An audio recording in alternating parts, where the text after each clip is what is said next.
right, hello. Welcome to Adventures in Lollygagging and Friends. Just realized I look short. I look like I'm sitting in the kids' chair tonight. What did I do to myself? All right, I'm gonna have to sit up the whole time. Nope. But yeah, we're playing some Holler tonight. We're continuing the Blasted Beauty plot point campaign that is found within the book, which I think the physical copies are coming ish soon. I think, but right now PDF is what I've been going by. But yeah, it's our last Savage Worlds game that we currently have on the channel because Jeremy didn't want to play it anymore.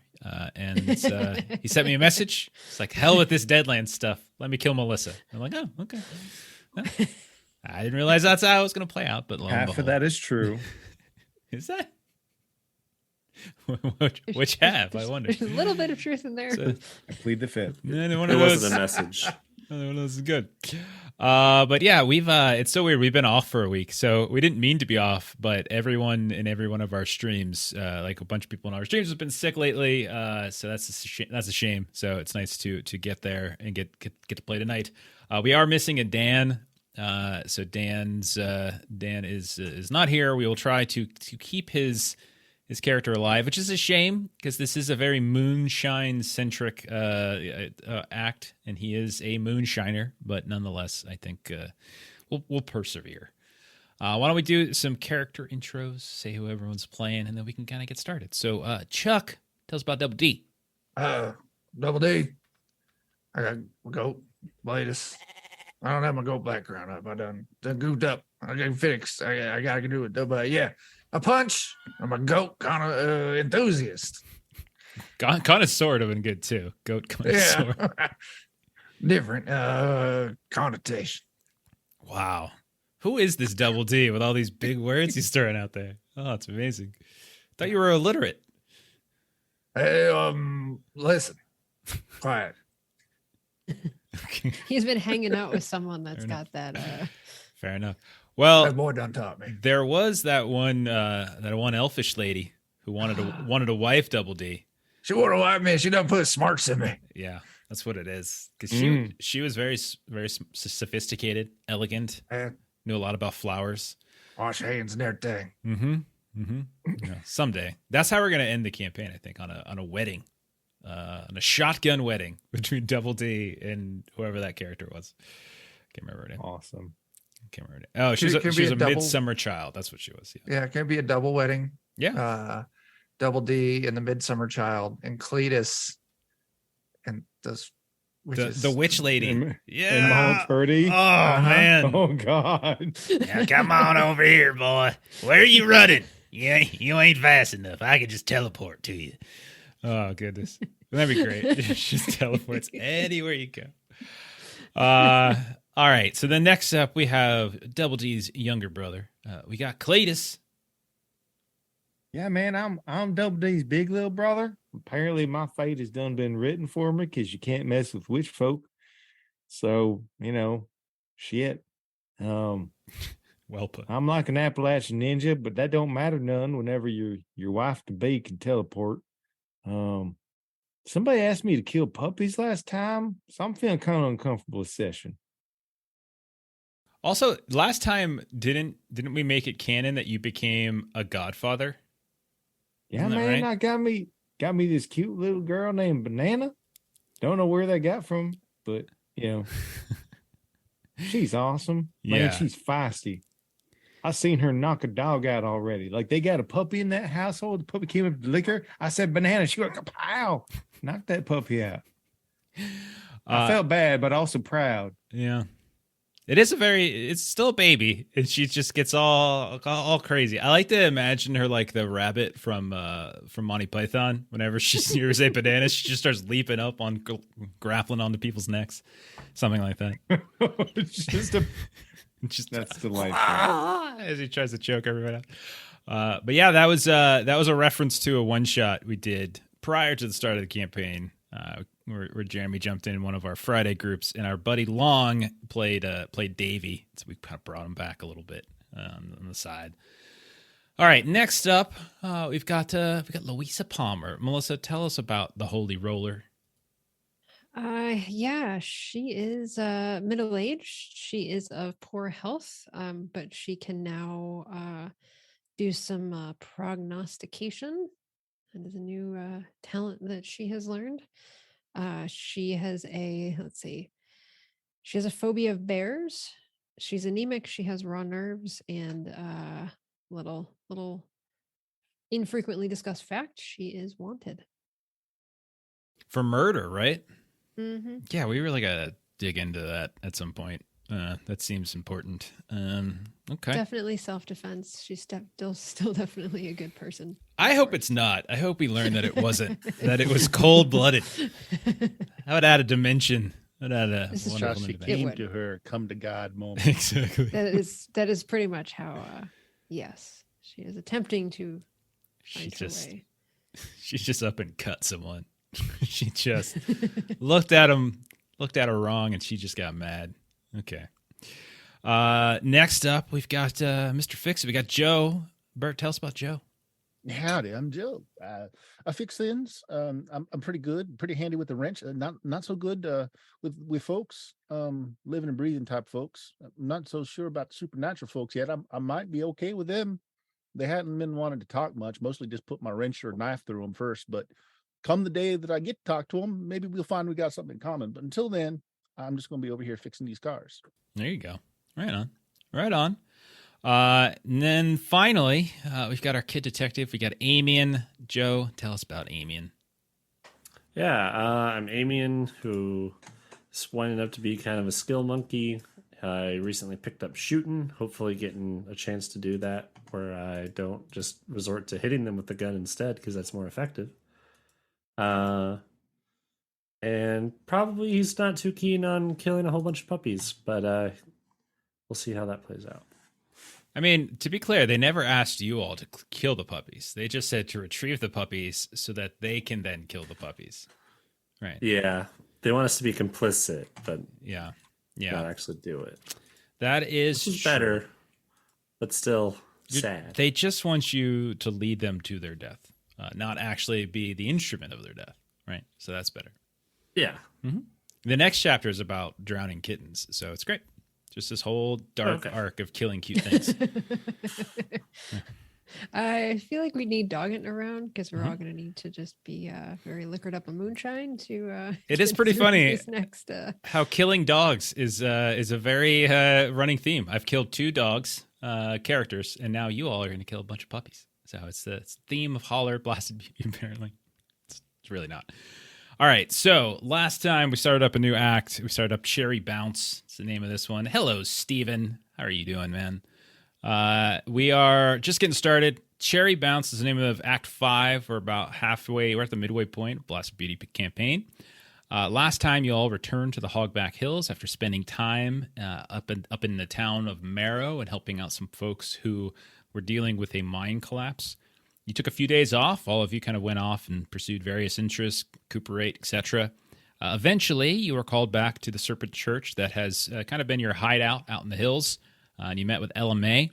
She's been in contact with a fellow by the name of Amos Mulholland, who is a famous moonshiner who has reportedly no love for the big boys. And apparently, Amos suspects that a guy by the name of Fergus Dugan, who is a rival moonshiner, is secretly being backed by the big boys because the big boys want to shut down Amos.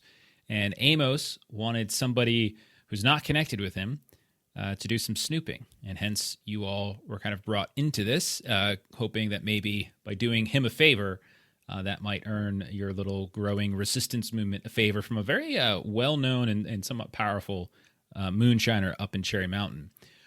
You all headed there to the mountain itself, connected with one of Amos's lieutenants by the name of Yancey, who gave you all a couple servings of Cherry Bounce, a specific brew, a specific moonshine concoction that actually will give you a boost. So there is a random which boost that is, but there is a couple different options.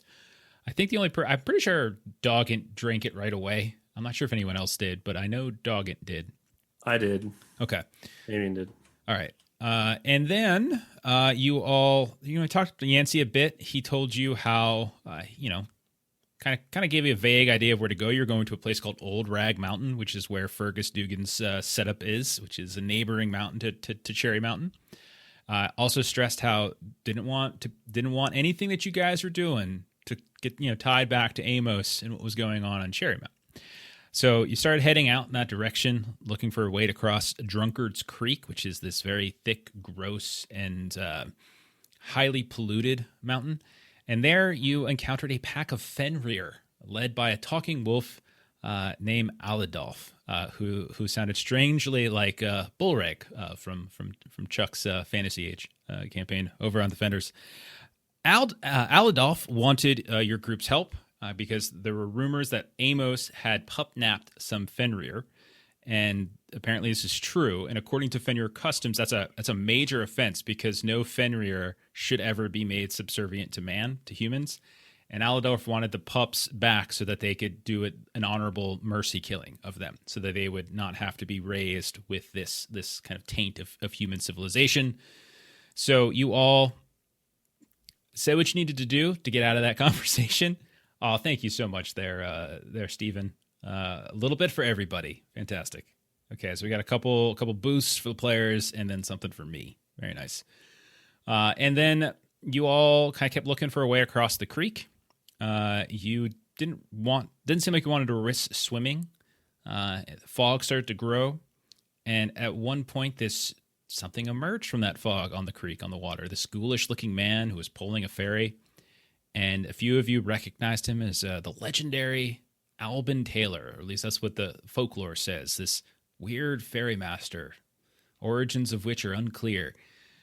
He wanted birds as payment, so you all started collecting some birds in various ways, and you shoved them into a bucket on the ferry. Then you all stepped on the raft, and he pushed you across. You disappeared into the mist, started swirling. You heard the kind of the weird poppling of the water. It was just kind of thick as molasses in some places, discolored, dirty from weird runoff. And that's where we'll pick up, is as you all are crossing. It's not a particularly wide crossing, but the place has suffered some flooding lately, so it does take a little bit longer. But now that you're aboard this raft, it's not really an issue of any kind. You're not really having any trouble. You're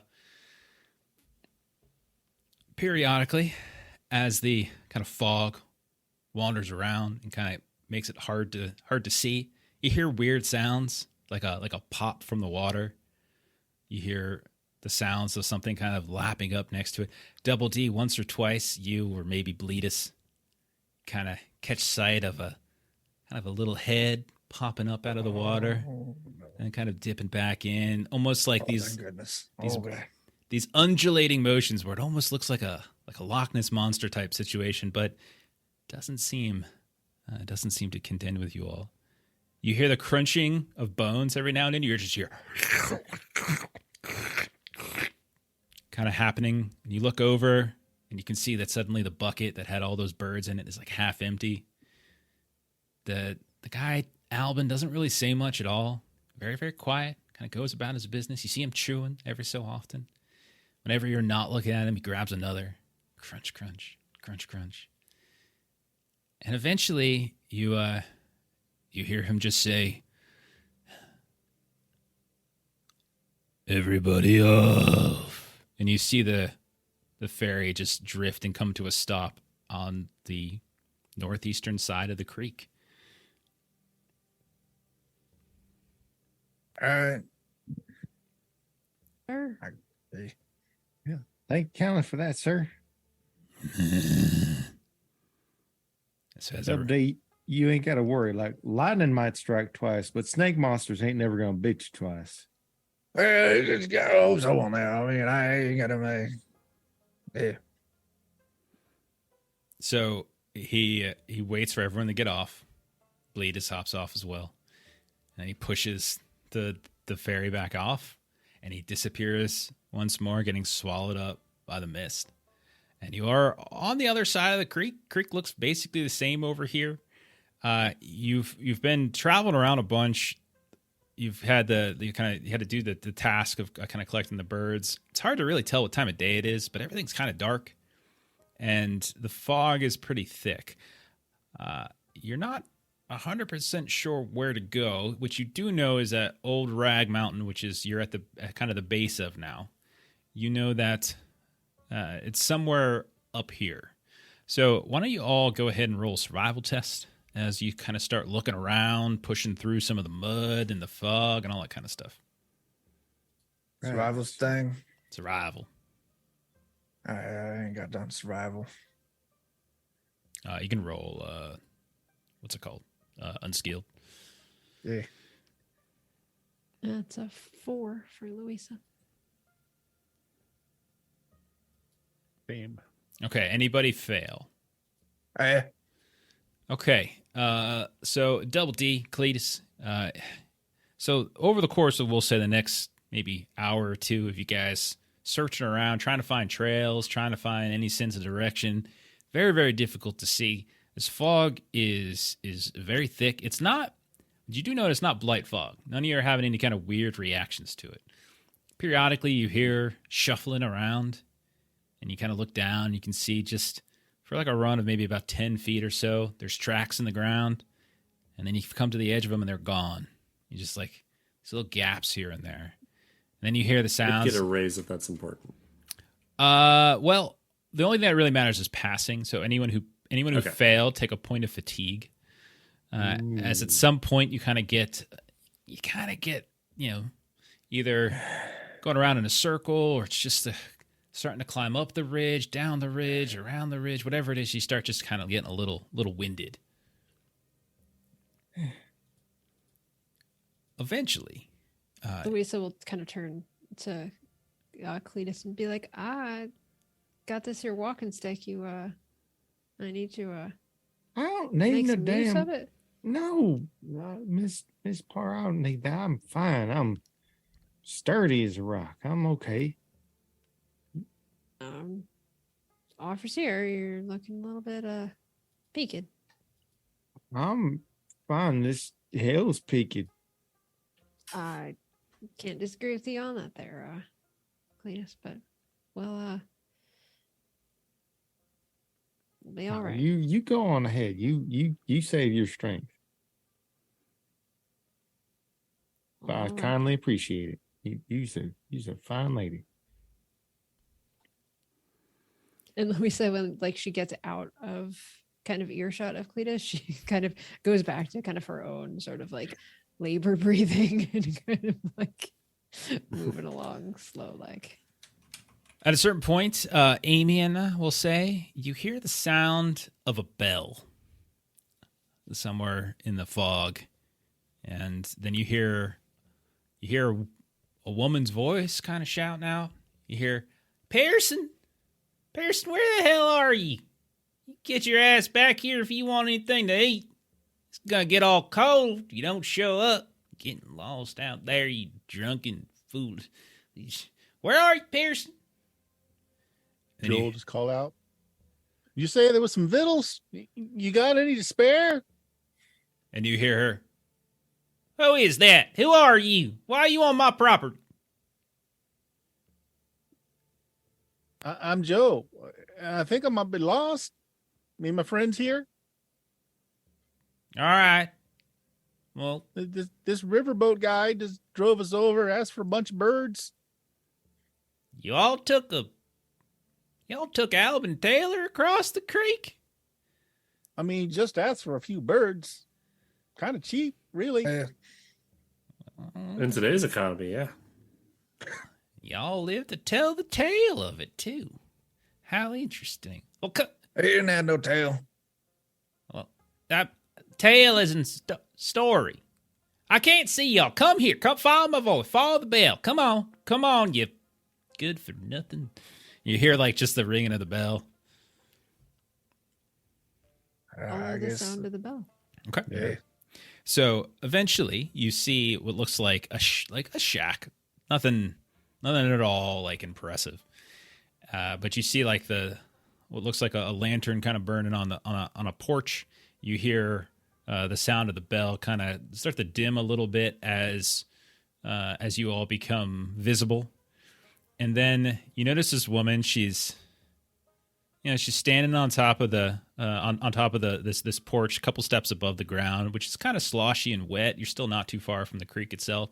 You can tell she's pregnant. She's got big old belly, but she's got like resting on it. You can see what looks like a kind of a nasty old shotgun, just kind of rested across on it. It's kind of she's using it, and she's kind of like leaning against the wall, and she's got a bell up behind her. All right, now I don't want any of y'all to get any ideas. Y'all see a stupid-looking old man? Well, he ain't that old, but he got the mind of a adult old man out there. My husband, you seen him? Veerson? Y'all know Veerson Cole? Nah. Oh, Joe is kind of looking at Double D and Cletus before she said husband. Say, oh.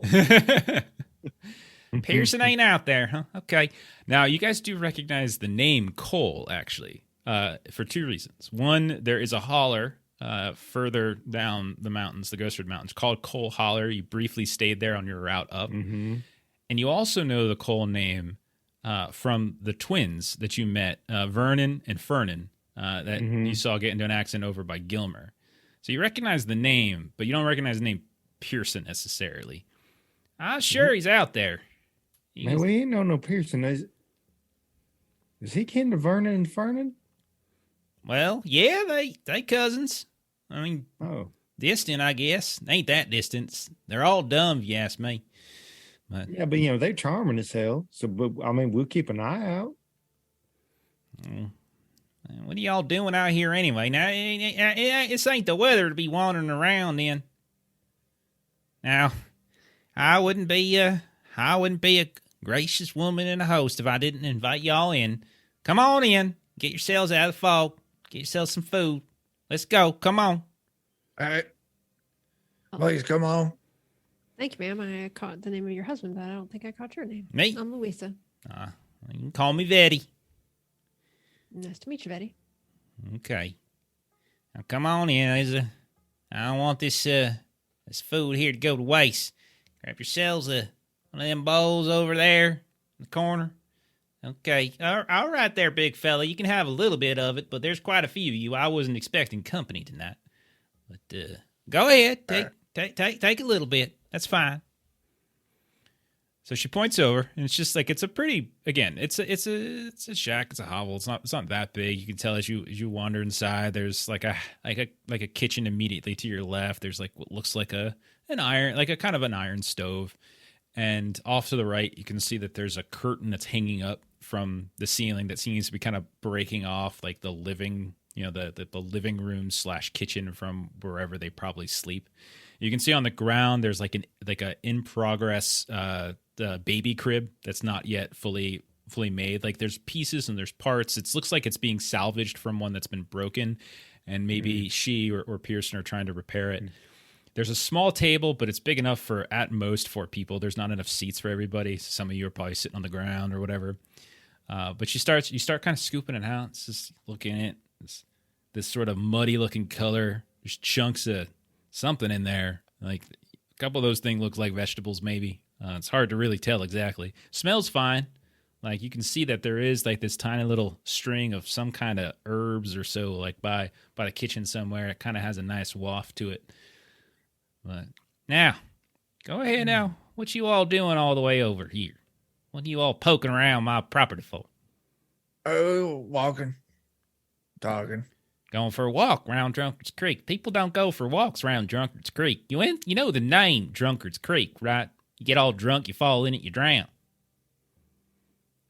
Well, that should have happened. Except there is a fellow who eats birds. Hey. Well, Alvin Taylor, it ain't just Drunkard's Creek. He'll catch you anywhere. Oh, wow, That's man. the rumor says anyway. He shows up when needed, something like that. I don't know. There's a price to be paid. Some of it's bird. Yeah, that's what I hear. But it's one of them other prices, like it takes a piece of you with you or something like that. Like as he's taking you across the water in the fog or something. Like you ain't all of you when you get the other side, Like like your soul or something was just sort of, nibbled away at. Pecked, you might say. I'm going to start patting myself. Roll a notice test. All right.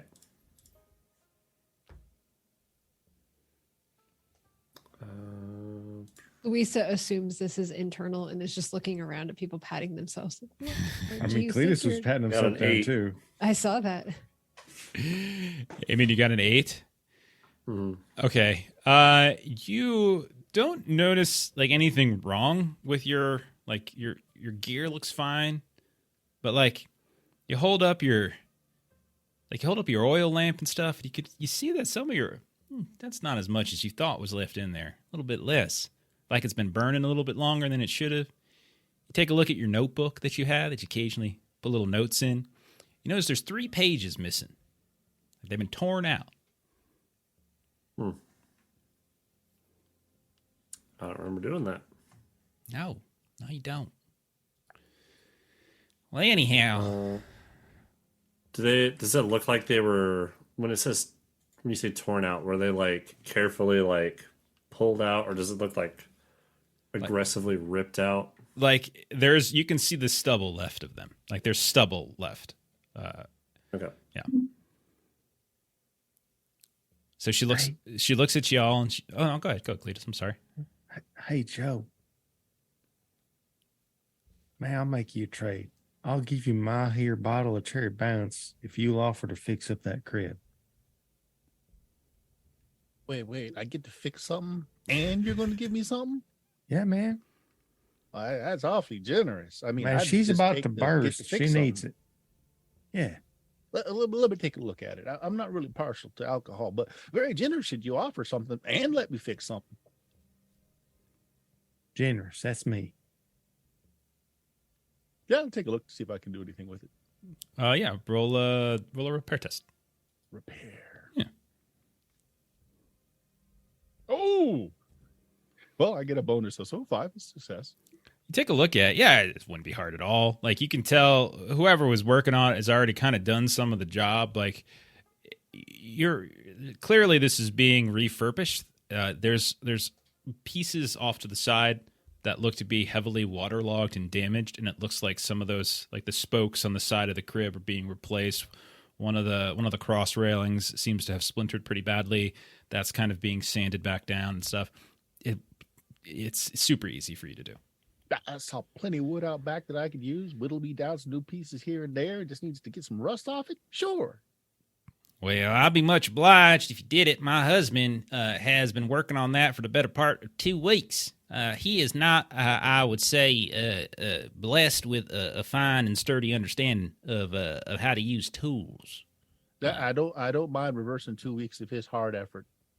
I would be okay with you reversing that if it means I get my little sunshine here, a safe place to sleep. That's the thing I was most worried about. I put her in it because it's going to be a girl. Of course it is.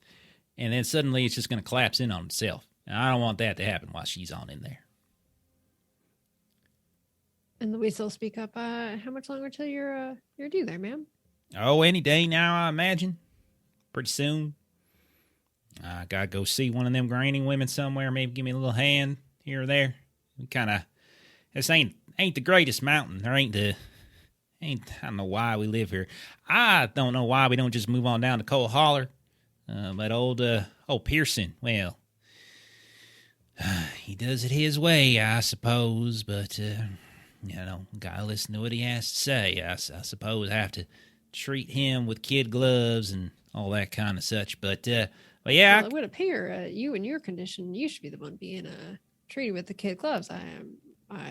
I certainly do try my best not to be a judging woman, but when I see a woman like you, who seems like she could use all the care she can get, and you're outside with a shotgun yelling after your drunken husband that's nowhere to be found, I have to say I am touched with some thoughts of judgment there. I don't know if he's drunken or just lost. He's got a tendency he thinks he can hunt, like there's some squirrel meat up in that stew you're eating. He hunted it, I suppose. I mean, in reality, the squirrel just got caught on one of the fences down there and kind of choked itself to death, and he just picked it up off the ground. No intention behind it, but I mean, we ain't going to let the meat go to waste or nothing. But, he told a big tale, as you men tend to do. Complete the I mean, smallest. it counts. You complete the smallest task, and then you make it sound like it was the greatest adventure. I suppose that's one way of looking at the world. Hey, I ran from a snake once. Oh, yeah? Yeah. Well, okay. Good. I didn't really understand what he said. All I heard was something about snake once. Did he eat a snake once? Is that what he said? I didn't have to do that. It's like danger noodle. Danger noodle? Did I hear that right? What's You this? don't got it. Danger noodle? There's a danger noodle? That's what you call snakes? I mean, you shoot out feet, you don't put it on. If you shoot out the feet, you got to put them on? Yeah, you got it. My word. Where in the holler are you from, sir? Because your dialect is something impressive. It's like a whole separate language. Hey, down yonder, the old woman that was my little kid, she said lead poison. Down yonder by an old woman who got lead poisoning? She said, I got it. She said, you got lead poisoning. Yeah, Okay. Do you still have it? I didn't think so. Well, You got a magnet? do I have a magnet? No, I ain't got no magnet. All right. All right. Well, that was honestly the most fascinating conversation I ever had. I don't fully understand what transpired during it, but that was entertaining. I'll tell you that. So I appreciate it. So, Betty, I think what we're trying to convey is that we have come upon our fair amount of dangers as we do our traveling, and I think we would not be opposed to kind of wandering outside and seeing if we can locate your dear husband. Oh, don't worry about it too much. I'm sure he'll show up. Or if not, the fog will die down and I'll find him, neck deep in some kind of mud somewhere. It'll be fine. Nah, you don't got to go bother me for nothing. What y'all doing up here anyway? Did a whole group of y'all going for a walk along Drunkard's Creek and taking rafts at old Alvin Taylor? This ain't the type of place that has a whole mess load of traffic. Hey, you cool? Am I cold? Yeah. Come on, man. We shared a moment. We talked about danger noodles. We did it. All right, you go on, tell her. Just generally pointing at everyone in the room. She genuinely just turned. When y'all gonna tell me? She goes, she done said it. All right. You may not know it, but we secret agents. You see, secret agents of what? Turns around. We are? Well, therein lies the secret part of the agency. Okay. But there's things happening that are shifty. We are the anti-shift. You are anti-shift secret agents. Right. We're for the Right. people. So we are By the anti-shift secret. people. We are the ass agents. You are. Oh, Okay. You're ass agent shit. Okay, so y'all are some sort of weird secret agent, shifty, anti-shifty group. wait, I cleared up. I know how to clarify the situation. Okay. We don't kill them big boys. Oh, okay. Oh, wait a second. Wait a Hey. second. You all the ones that killed Royster? Is that you? Yeah. He's got a gun somewhere. You all killed Royster? Oh, my. She kind of like, you can see she's sort of, well, damn. We're here to help. I should have given you all the proper silverware. 1 second. And she kind of wanders over to like a cabinet and she starts to actually pull out halfway decent like cups and spoons and stuff that are clean. No. I am in the presence of heroes. You're doing yeoman's work out there, taking them big old sons of bitches down. I'm glad Pierce ain't around here, man. Don't go saying that around him. He and I have gotten into just so many arguments about it. I don't want to hear it from him. I don't want to hear from him no more. 5 seconds. You got seconds? You can have thirds. You know, I probably got something else right here. I made some bread not too long ago. It's probably a little crusty, but you know, it's good enough. Dip it. Just gotta dip it. It's So she gives you like this big old lump of like how like it's okay. You can feel a little give to it, but it's got a crusty exterior. She hands it on over now. Now tell me, what was it like to kill him? Did you see him in the eyes? Did you say anything? Did you get one of them like, you know, it's been revoked or something as you shot him or stabbed him or whatever it was? Well, I mean, you gotta ask Joe. Like, Cletus and I, we were there fighting we in prison, witch lady. We had to free her, and then he's killing all sorts of people. He done killed our one friend. But I mean, you gotta ask Joe. He don't want to need today. Which one's Joe? He don't want to fix your baby box. She slaps his hand. What? No man who's out here killing big boys is gonna waste his beautiful big boy killing hands on fixing some stupid old crib. Get on up here. Get on. But what better way to make sure that that unborn baby is fit to be hero herself? You know, I think I should finish this. You know, I actually made some cookies too. Hang on one second. One second. She kind of comes over. She starts digging into a different part of the cupboard. She pulls them out. Now there ain't much to them. You know, they've got some sweetness to them. There ain't so much I got to work with, but Joe, for fixing my crib and for trying to do right by the heart, here you go. You get yourself a cookie. She just kind of hands down this mostly circular cookie. Joe's eyes are all big. He takes the cookie. You earned it, Joe. Takes a little nibble off the edge. It's good. I mean, it's good. I mean, by our standards, it's probably not. It's probably a little stale, but like it's sweet. There's definitely some kind of sugar. Oh, that's it. You said the words. It's sweet. Yeah. Joe's eyes go big. Oh, look at that. Starts to nibble it, turning it around. He's just nibbling all the edges. That's a curious way of eating it, like he's eating some corn right there. Now look at that. The edges are the best, and if you eat it like this, there's always an edge. You know what? I never thought of it that way. You all have been an eye-opening experience having this conversation.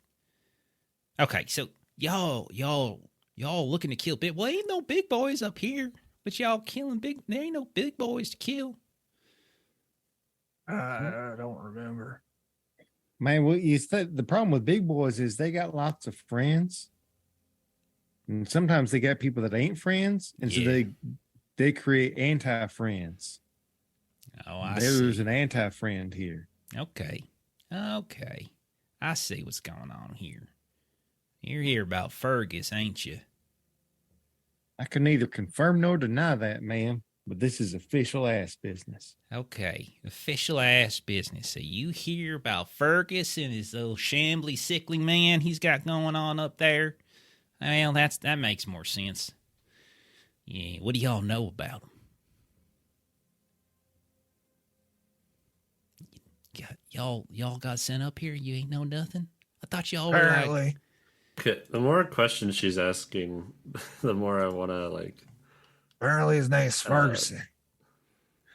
Well, yeah, Fergus Dugan. Yeah, he's one of them moonshiner. He ain't no Amos. Amos makes that cherry mouse is like, oh, I can't wait till I can drink it again.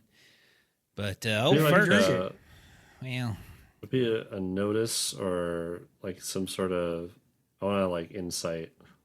Yeah, you can give me a notice. Is fine. Honest she is. Yeah, it's fine. Whenever I drink it, man, the little one, she gets all weird. Starts like she's knocking on a door really hard or something. Like bang, bang, bang, bang, bang, bang. I don't want my belly to explode like that.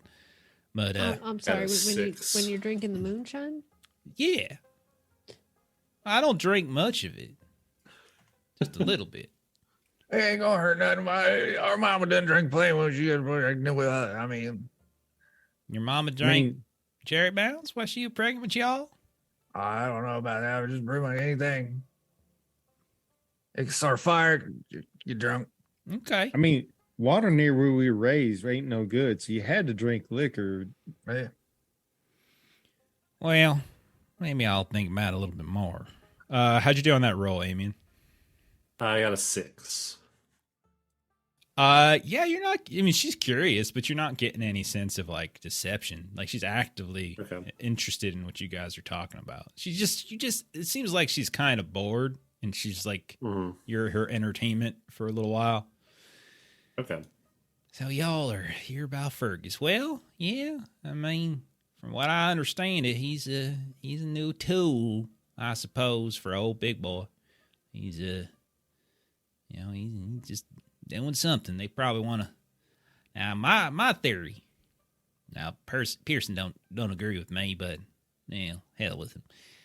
My theory is that they trying to stir up a little war, kind of get going. And they want to take down Amos because Amos is just strong. He's got his own little crew of folk and everything. Yeah, they want to take him down. So what better way to do that from by kind of like getting somebody else to do it for them? They don't want to take him straight on. So that's why they building up Fergus, right? I don't know what Fergus is doing. Maybe he just became kind of like successful, like overnight. Well, not really overnight, but like, short time. Like he was nothing. And all of a sudden he's got like this big old, production, right? And he's just got, I don't know where they coming from. Ain't no one offering me or Pearson a job. Ain't no one offering none of us no job. I didn't see no one else come. I mean, they ain't got nothing. Yet suddenly he can make all this stuff super fast, like he gets all these whatever. And his folks, man, we seen some strange things shuffling about on the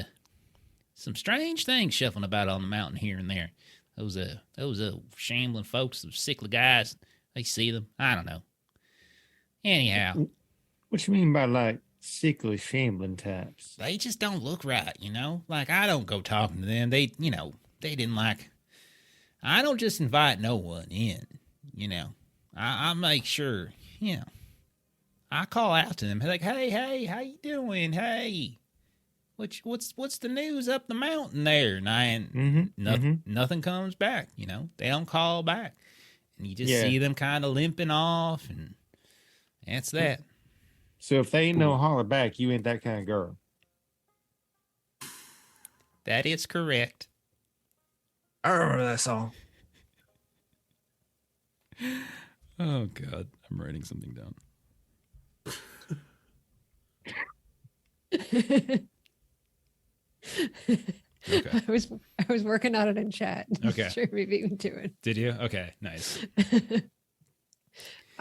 So, and they just ignore you, like they're rude, or like they couldn't hear you? I don't know. They're rude. They couldn't hear me. I yell pretty loud, and I bang that bell. Bell helps keep some of the the less than desirable things out here away. So I don't know. You've seen a fair amount of dogs or such things out here as well? Occasionally, Fenrir. Yeah, they don't really make it across the creek too much, but when they do, there ain't no bridges or nothing. When the waters are a little bit low, they probably paddle across or something. But I've seen them before. I keep my distance.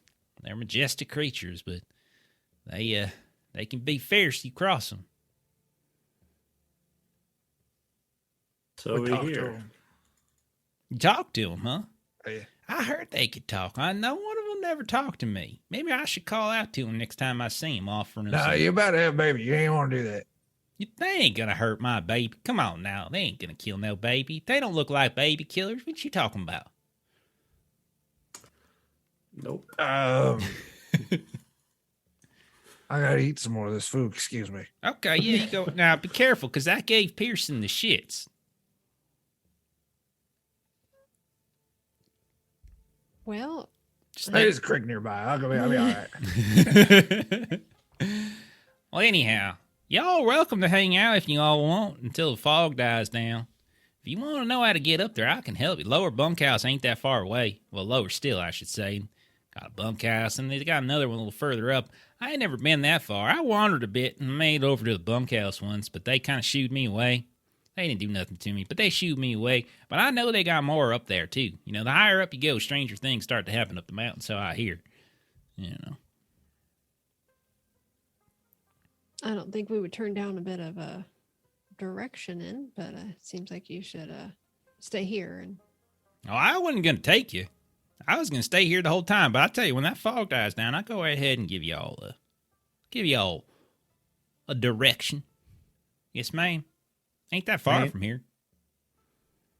I mean, I ain't gonna lie. I do not feel like it would be appropriate to turn down her hospitality. It is in no way a mean that I want to catch my breath for a little bit. Anybody who ate the stew, go Did. ahead. What's that? I did. Go ahead and roll a vigor test. Oh boy. No thanks. Good.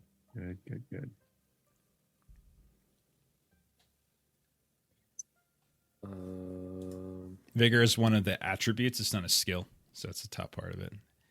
There you go. Hey, Ashley. Oh, man. You feeling any better? A 5. You're okay. Ah, Cletus, you want a Benny roll again? Maybe I should. Okay. Okay.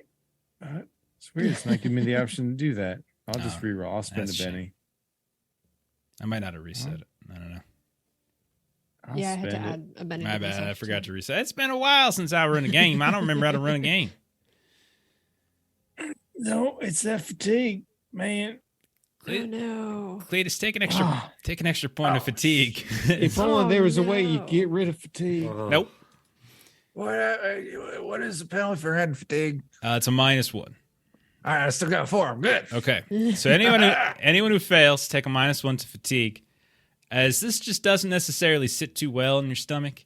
She ain't wrong. You kind of feel those weird kind of like bubbles start bursting in your belly. You kind of start feeling a little bit behind the belly, and you kind of start. Some of it's threatening to come up the front. Some of it's threatening to go out the back. Maybe it was the bread. Maybe it was the stew. Maybe that squirrel meat wasn't so good. Who knows? But you feel not too great. So eventually, however, a couple hours will say pass. Conversation, Cletus, Double D, a couple others make a run to that creek. Like run that creek. Yep. Come there and back. Nothing, no big deal. But eventually, towards the latter part of the day, fog does kind of burn off. And she kind of gives you a basic direction. She comes outside, kind of points to y'all and says, all right, now, y'all can see the trail right there. See that big old ugly tree right there? Go ahead. Just follow that. About about half a mile. Just follow that in that direction. Head off north. Find yourself some, a little trail. It ain't a road. Don't go thinking it's a road. It's just some kind of beaten down trail. You can kind of see where some of their wagons and carts kind of come up and down here and there. You'll see it. It's fine. That'll take you on up to the lower still. Now, you got some folks up there, so be careful. They got some, weapons and things. And we seen some of them detectives, the Kramer Holt folk.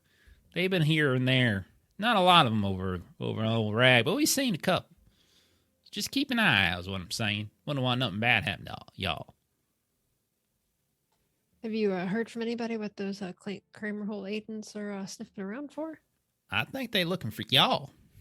I mean, I don't know why that's why I don't think they're here too much, but I think they're all looking for ye. I mean, they're looking for whoever it is killed them, Mr. Whitaker. What they looking for. I heard from old Vernon and Fernan. Oh, there's something happening up in Gilmer there. Took a bunch of folks there. Got them sent on up to Folsom. Over to the Bondurant Asylum. They doing God knows what, the folks up there. Killed a few folks, I'm sure, but the rest of them, getting killed might be the easy way out. Getting over in that asylum, though, man. I hear they do all sorts of crazy things. So I think they looking for y'all, Not you y'all specific. I don't know if they know anything about y'all, but I know that they looking for folks. That is mighty unfortunate that other folks are having to pay for our deeds as much as we.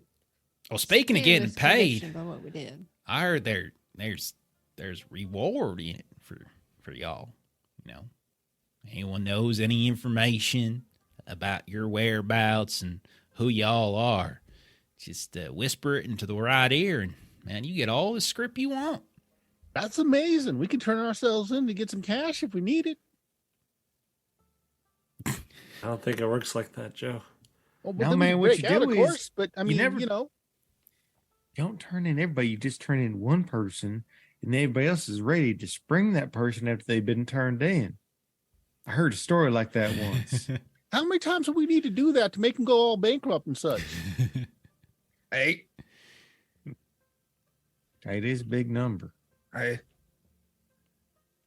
Well, it is mighty useful information to know that there is a bounty of sorts on our heads. Oh, I'm happy to help. I'm happy to help. Now, any y'all better get on out of here, and if you see old Pearson, you tell him, I don't know, just walk the other way. You don't really need to know nothing.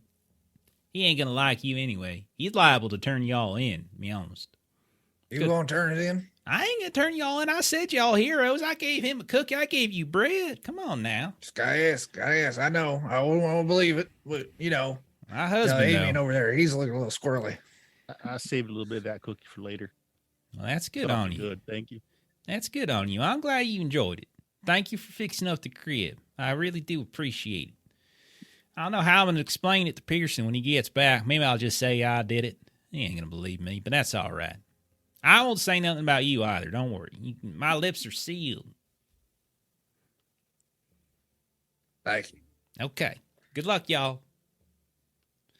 And so you head on out. You follow the path that she sets and go past that that sort of strange looking tree. You find with her direction easy enough for you to find the actual trail. And yeah, you start moving on up. It's by the time you get up there, it's just before dusk. But you can kind of hear the vague sort of sounds of of something in the distance here and there. Like you can kind of hear some movement that's not necessarily just nature. You hear the smell of smoke, you smell some smoke. Anybody who would like to go ahead and roll a notice test. Okay.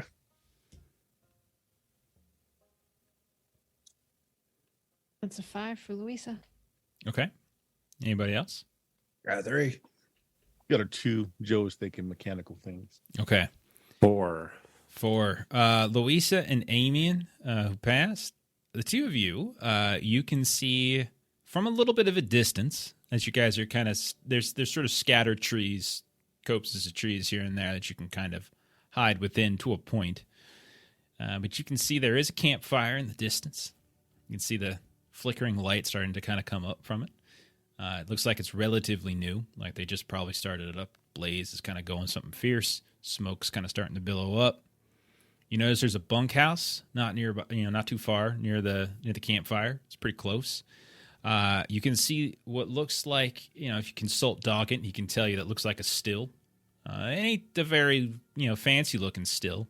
And considering what you've heard at this point about Fergus's operation, that like Doggett would be able to tell just from his ability as a moonshiner. Like if Fergus is producing as much as like people are saying that he's producing to rival Amos, that little still ain't enough. There's got to be another one somewhere. And you can see that there's what looks like 5 folks around the fire, each of them kind of sharing a flask. And it looks like there's 2 more that are checking the still.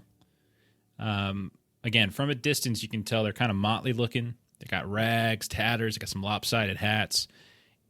Periodically, from a distance, you can hear like this burst of an expletive, but you can't really, at this range, make out the conversation. So if you wanted to kind of get any more info, you could stealth up, that kind of stuff. But from a distance, that's what you guys get. I absolutely would like to stealth up.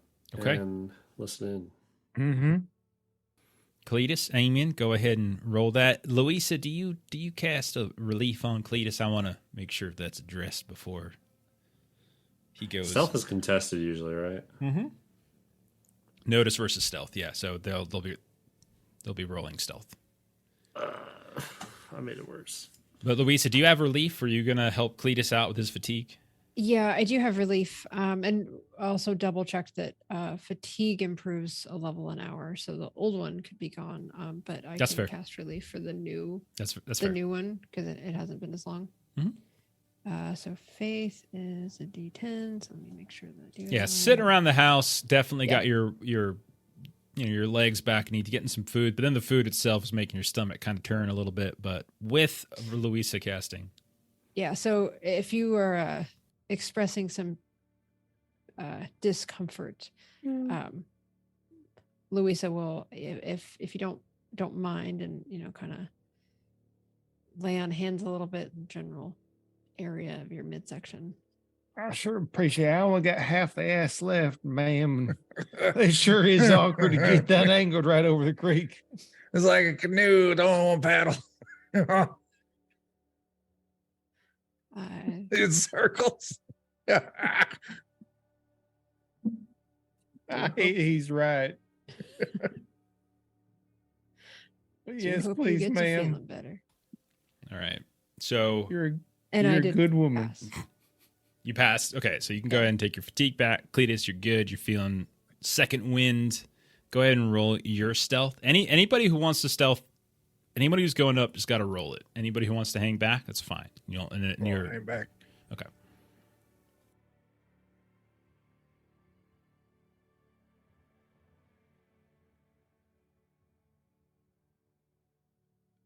All right. So Cletus, you went up. Would you roll? 6. Amian, you went up. What did you roll? 4. Joe, did you go up with them? 5. Okay. And then Louisa, are you hanging back with Double D? Yes. I am. Okay, so Louisa, Double D are hanging back. The other 3 get close, 5, 6, and 4. You guys get a little closer. The voices become more and more recognizable here and there. You start shifting from one of these trees, the next stump here and there, that kind of stuff. And you get close enough to the sort of the bunkhouse area to where you're probably a good 15 feet or so from the bunkhouse. You're still kind of in this little run of trees and brush, but you're a little further away from the still, but you're closer to the bunkhouse and where the fire is, and you can kind of make out some of the conversation as you're kind of, the 3 of you are there in the shadows a bit. And it's kind of like a half conversation, half argument. Like a couple people are saying things here and there. Like there's definitely a disagreement going on. Basically, the gist of what you're getting is that it looks like they're arguing over like this Fergus Amos thing, right? And one of the fellows apparently used to work for Amos, but now he's working for Fergus because Fergus offers more script. And then like you can hear all of them that the upper still comes up a few times in conversation. You hear that phrase and like they wouldn't be caught dead working at the upper still. Like, I ain't working at that upper still. I ain't going up there. No thank you. No thank you at all. And then there's an argument over, like, whether or not Fergus has the firepower to take over Amos. You know, like he wants a war, but, you know, is he going to make it out? You know, that kind of stuff. One other fella says he sold his soul to the big boys, you know, and then that kind of stuff. And finally, you hear like one guy who's sort of been quiet and morose the whole time. And he's like, yeah, I don't care what y'all said, you know. I get it. It's a hard life and stuff, but I don't like what we did to Irma, man. Now, that ain't right. I shouldn't have killed her like that. No, that ain't right, man. Like, we didn't do. And a couple of them like, it's just part of the job, man. That's how it works sometimes. Wrong place, wrong time. She getting in the way. You know, it's just got to clear out the undesirables, man. We're going to take out that couple there down by the creek, too. Got to do that, too. Fergus don't want any of them on the slope no more. There's too many things happening. Yeah, I hear you. But can't we just ask him to leave? Like, why we got to kill folk? Just get him to leave, man. Just be like, just pick up your things and get on out. Well, if we do that, then they start fighting us, and then one of us gets killed. You know, is that what you want? You want me to get killed? You want Bobby Ray to get killed? Like, no, man, I don't. I'm just saying, man, I feel guilty, you know? I mean, she was a nice woman, you know? I don't see why we got to kill her, you know? And Do so, you like, recognize that Irma name? doesn't sound familiar, actually. Okay.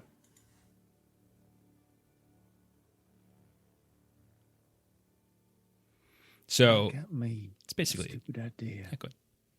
What if we said we's Irma's brothers? That's a dumb idea. Younger brothers. Part of me says we should kill these people before they kill that nice lady. Kill all of them but the guy that feels bad, and then we can use him.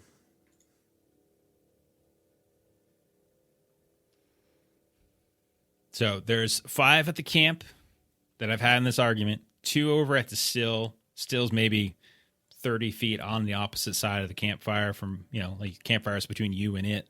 You're about 20 to 25 feet or so away from the campfire in the bunkhouse. There's a little bit, like you're not, like there would be likely some ground you would have to cover that's not necessarily clear. Like you might be able to like do something with the bunkhouse, but just from where you're at, hiding in the trees, making just like a stealth run up to them, it's more than likely they'd see you if you came at them directly. But you might be able to kind of weave around the bunkhouse or something like that. Oh, wait. Here's another idea. Hey, Joe. If you was the sort of person what wanted to take a couple pieces off of that there distillery, make it start leaking some of that moonshine so it could be lit and blow, what do you think you would grab? I might be that kind of person. And I'm happy to help grab something. And I feel like that thing blowing's a lot easier than throwing fists. And it could just come across like an accident, right? Well, if it sprung a leak thereabouts, you know, and there haven't been to spark thereabouts, I think it'd blow real nice and look like an accident. Yeah. Is this conversation happening back with Louisa and Double D? I'm presuming you guys are still observing, or do you guys walk back? Oh, should we go back and fill the others in first? I think if we go back, Louisa going to talk us out of it.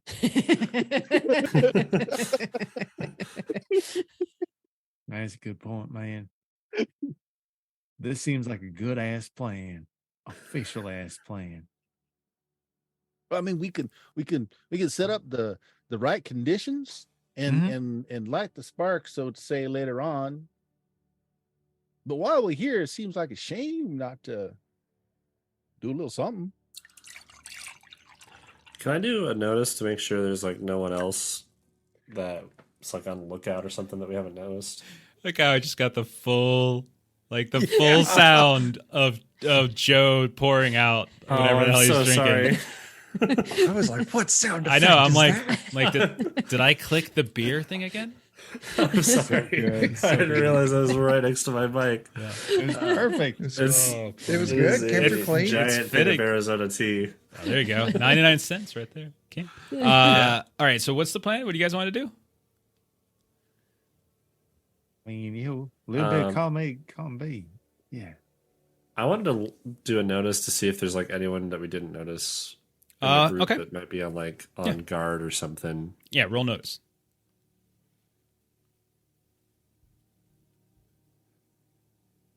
5. You don't notice any others. 5 by the campfire, 2 by the sill. With a 5, you would notice. I'll say I'll give you 2 things. One, it looks like the windows of the bunkhouse are open. You do notice that. None of these folks look like they're particularly well equipped. Like none of them are carrying guns or anything like that. Like a couple of them got bows, skinning knives, stuff like that. None of them are like decked out the way like Kramer Hold agents are, or company guards are. They just kind of look like folk. Like they're all, there's a motley crew, right? And there's no, they don't look like as intimidating as some of the other folks that you've you've taken on recently.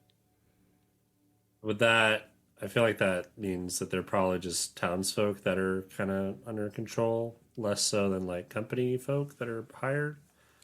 They're definitely not, like, you can definitely tell that they are not company men in the equipped sense. They certainly are working for Fergus, and Fergus does, like, the rumor does seem to be that he's working for the big boys, so by proxy, right? Okay, I'd relay that to everybody. Yeah. So, what would you like to do?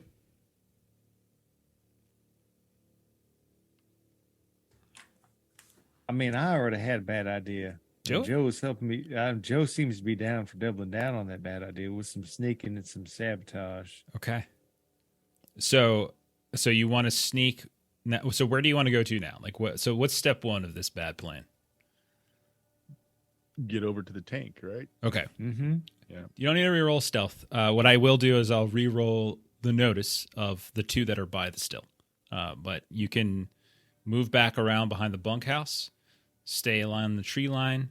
You're at this point, you're much further away from Double D and Louisa than you were when this started, because you're on the complete opposite side of the camp. So let me just roll a little something. Okay. This is such a good idea. So you manage, as far as you can tell, to make it entirely to the other side of the bunkhouse, the campfire, and you are within about 20 feet or so of the still.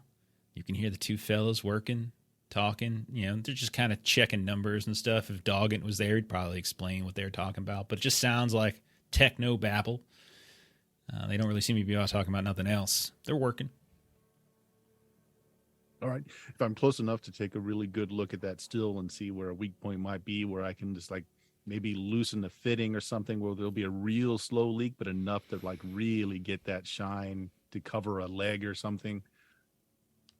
You can either Kinda roll acting like a little wick. Yeah, I'll say either a notice or repair would probably be fine. Okay. Or distillery if you have it. Oh, well, it's a 5. Yeah. You're probably not as in tune with the workings of this as, say, Doggett would, but you can tell a machine and how the sabotage machine, like you know how to put these things together. And so you certainly see that if there's this one kind of set of valves, if you manage to kind of mess around with that could cause some pressure issues. And while it won't be instantaneous, it might build up to a mighty big boom. Yeah, that's exactly what I want to look at. Something that'll take a little time. Okay. And we look all natural. So there's two guys working the still. So what do say Cletus or Amian do to pull them away or something like that? I need just a couple minutes. I got to take my wrench here, that valve right there. If you can get them out of the way for just a minute. All right.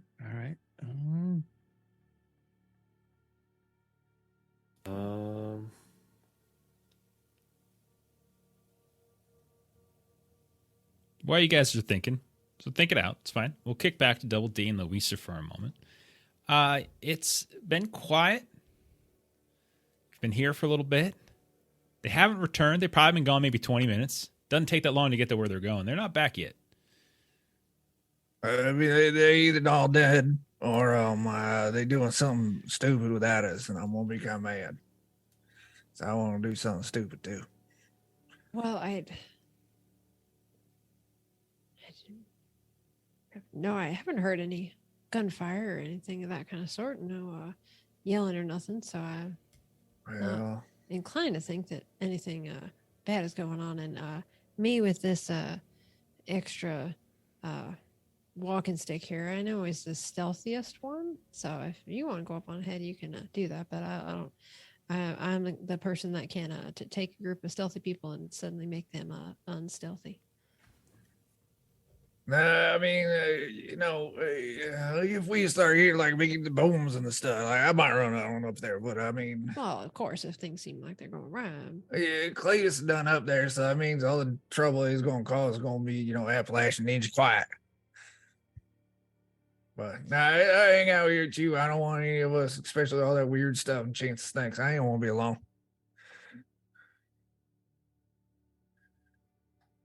So we look as Okay. hard as we can look to see if anyone sends a signal that our assistance is You required. get no signal as of yet. Yeah. Okay. All right.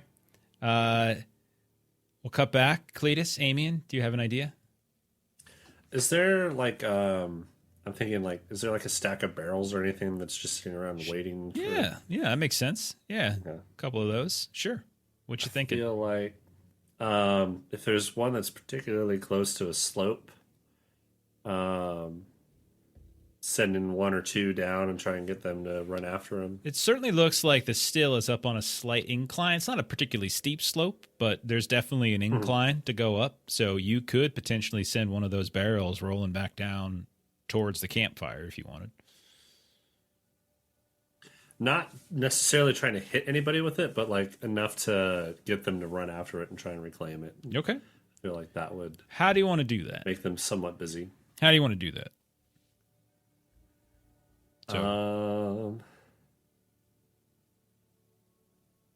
Ideally, if I could just pull like a peg or something on it, or do something to like slowly release the barrel, so it's just like one after another. Okay, so you're going to try to get closer, knock the barrel, and basically knock the barrel and fall. So it's essentially you're just kind of sneaking up again. All right.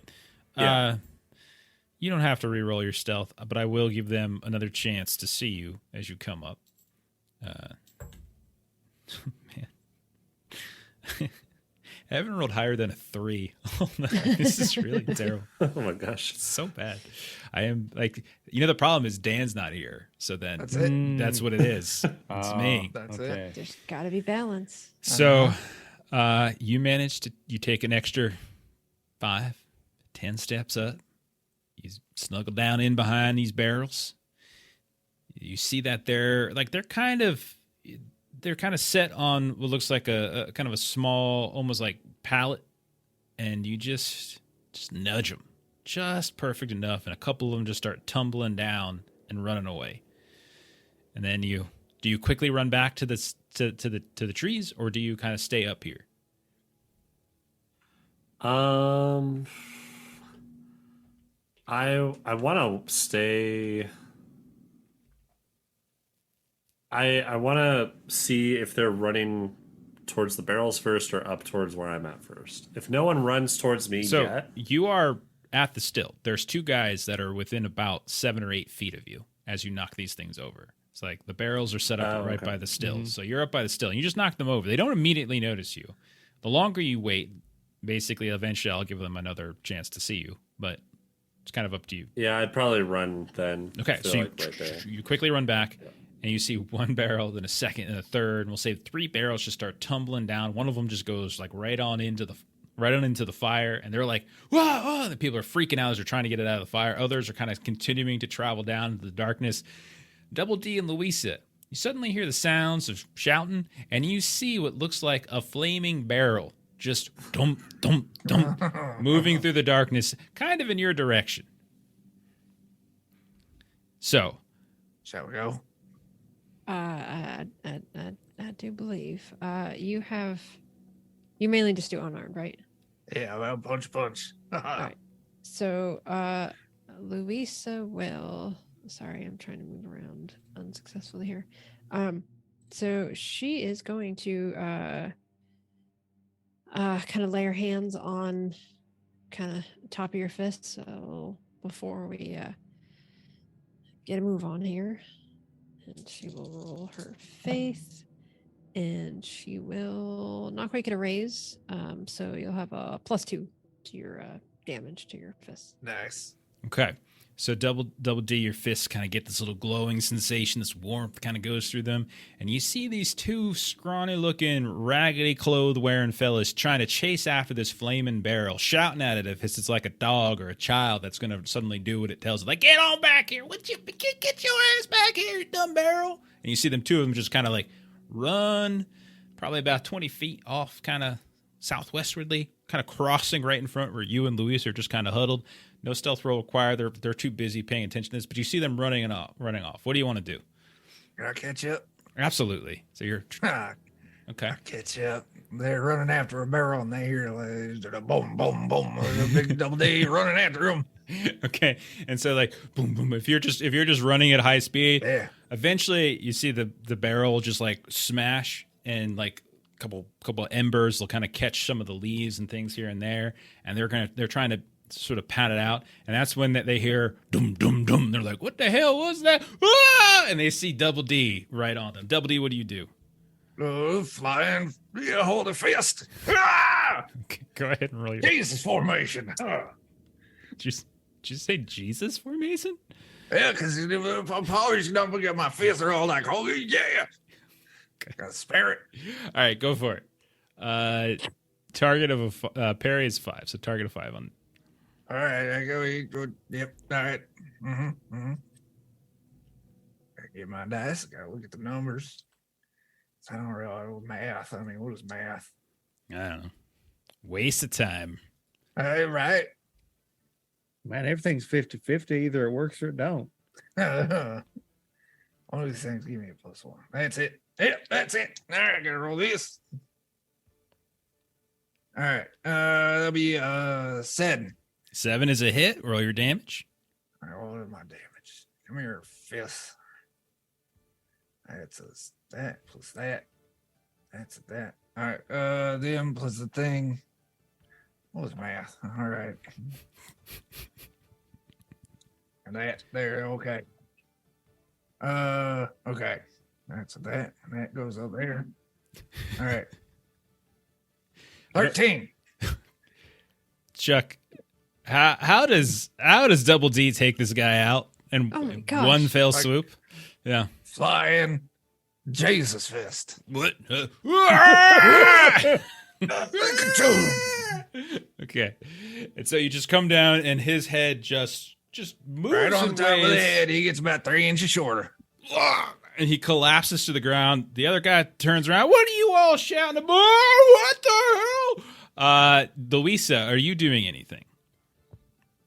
Louisa is looking to find the rest of the folks. Okay, so you're gonna move, and so Double D's got the other one handled. All right, we'll come back as you kind of run up a little bit, and you can see now that there is this campfire. There's 2 guys that are, each of them are trying to get this other barrel out of the fire, which is in the middle of the fire, and they're freaking out.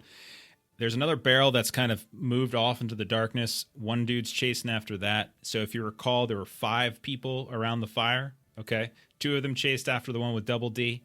2 of them are trying to take a barrel out of the fire right now. One of them is chasing after the barrel that went off, kind of not in the fire itself. And then there's 2 guys up at the still who are trying to keep the other barrels by the still from collapsing down the hill as well. So that's what you see, Louisa, as you come up. If you want to roll a notice test, go ahead and roll a notice test. We'll see if you see any of the guys that snuck up. Meanwhile, Cletus, Joe, Amian, you're up there. Calamity has begun. What would you 3 like to do? Now, what I want to do is start seeding the story behind what people remember of this. I want to get up behind the one fellow who felt bad about the whole Irma situation. Okay. Now, I am going to choke him out from stealth like, but as I do, I'm going to whisper in his ear, Irma remembers. Okay. So you're up by the still.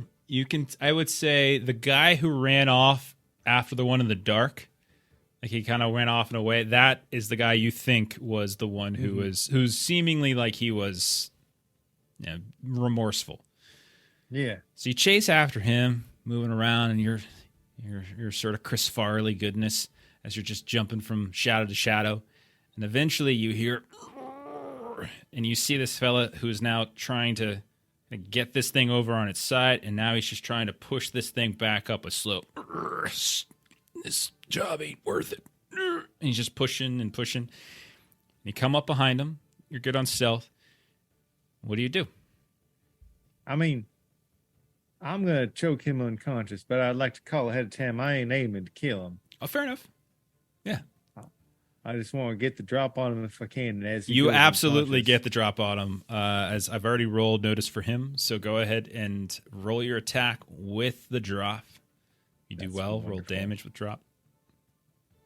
continue to not notice anything from the NPC side. Oh boy. Okay, that looks like a 15. Well, he's got a parry of 5. So roll Okay, your so that's damage raise. with raise. Yeah, N the drop. Yep.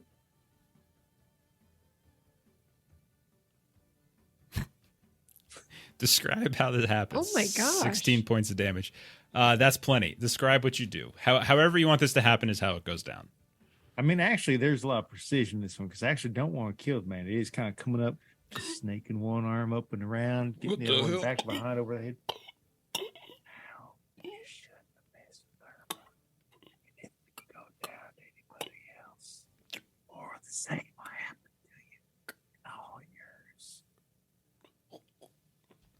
As he continues to try to like smack you in the back of the head, eventually you see him, you feel his body just go limp. And you just let him go. You take a second, you look down, he's still breathing.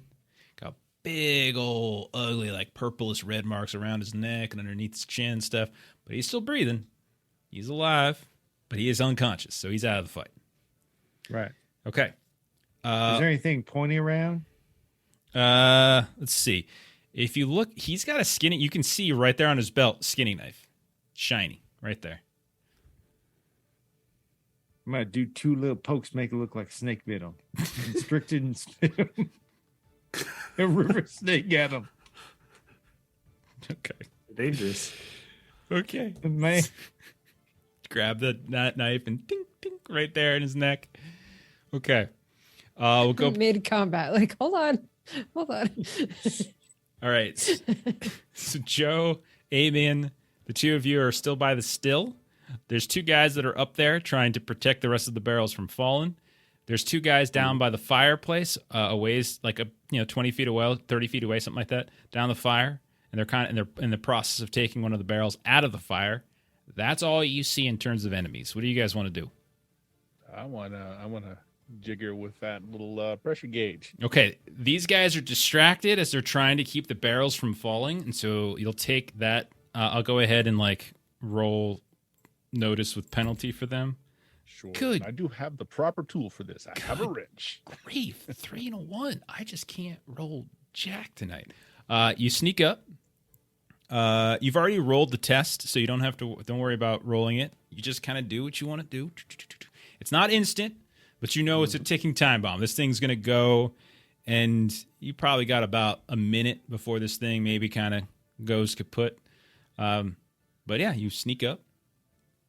Make your adjustments. You can kind of even feel the subtle shift of like the pressure as your hands, like you're that attuned with machinery that you can kind of feel like, oh, it's going all right, and you're ready to go. Amian, what would you like to do? I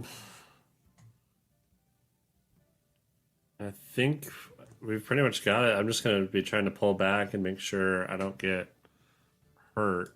Because everyone else doesn't look like they're really struggling. Okay. So, You can't I'll really just try can't really see Double D or Cletus at this point. They're kind of gone. You can see Joe. Right. So it's really just you and Joe right now, and there's 2 guys up here who are still messing around. They don't notice you yet, though. As far as they know, this is all just accident. Yeah. Yeah, I mean, it looks like he had enough time to do the tweaks he needed, so Yep. I'm just going to try and leave and regroup. So, Okay. Do you not want? to be noticed. You can sneak back around the bunkhouse and kind of start working your way back to kind of where Double D and Louisa, where you left them. You can kind of start doing that. That's fine. All right. Yeah. I'll come back to Double D then. Double D, this one guy's on the ground. You've made his head shorter, or you've gotten rid of his neck. One of the two, and you've got this other guy who is like, he's gonna go ahead and I'll say he'll take a stab at you. He'll just kind of lunge out wildly with his skinning knife, see if he can get something on you. Okay, so that's looks like just a D6. That's a 5. What's your parry? 8. Okay, so he lunges forward with the knife to try to get you, and he's like, Cletus, as he looks down at the fella that you just took out, and he just lunges at you. What would you like to do in response? Jesus fist. Okay. So you just leap up again. Chow. Oh yeah, that's even better. It's airborne. Go ahead and roll your attack. Like you got it. Oh, what is it? It's 12. And 6. Those are big numbers. And we roll it. They are. Oh, Benny. Okay. Yeah, I forgot to refresh them, so you guys did start the session with full All Bennis. right. We do have some boosts as well from the audience. Yeah, Steven gave a few out if you guys want them. We had some leftover from Remember, last you can time take too. +1s, +2 for them, depending on how many you use. Hmm. His parry's a 5. Yeah, no. No, you miss? I got 4. Wow. So Jesus Fist comes down. He's like, ah! And he just kind of takes a couple steps back and just dumb luck stumbles over his friend. And in doing so, manages to get out of the way of your Jesus Fist. Louisa, cut to you. You don't see Double D just yet. You don't see Cletus just yet. How'd you do on your notice test? Got a 5. Okay. Well, 5 was actually enough to probably see the contours of Amian sneaking back around behind the still. You see him start moving off to we'll call it the east a bit. You kind of lose him a little bit behind the bunkhouse, but you get the sense that he's coming back around. And you do see another shadow up, kind of messing around with the still, but you can't. You're like, maybe Joe, maybe Cletus. You're not sure, but somebody else is up there. And then there's the two guys in the middle who have removed the barrel from the fire, but are trying to put the barrel out because the barrel is now caught on fire. And so would you say I am on the east side like Amian is, or am I on the west? No, side? you're like on the It's a south. crossover. You're like on the south side. So like think of it like the south side, campfire, bunkhouse, far other side is where the still is, kind of up a hill to the north. So you're kind of at 6 on the clock. The still is at 12. The campfire is right in the middle. Bunkhouse is at 3 o'clock. All right. So my target is to be attempting to be stealthy and moving towards where I saw Amian. Okay, roll stealth. Okay. Don't worry. I mean, they're busy, so their notice tests are going to be more difficult. They haven't noticed anyone yet. The one time I roll over a 3, I have to hit an 8, so it's not going to. They are due to notice someone. Okay. I will take. Haven't gotten an explode yet. Haven't hit an ace yet. We have 8 boosts, so I'm going to take one of those. Sure. Yeah, go ahead. There's a +1. I'm going to roll this. Yeah, Captain. This. How you doing, John? No, stealth. Sorry. Hey. Oh, hey. Hey. Nice. Thanks for hanging out. It's good to see you. So I didn't need to take it because I got a 14. Okay, you disappear. Me and my walking stick suddenly are just not.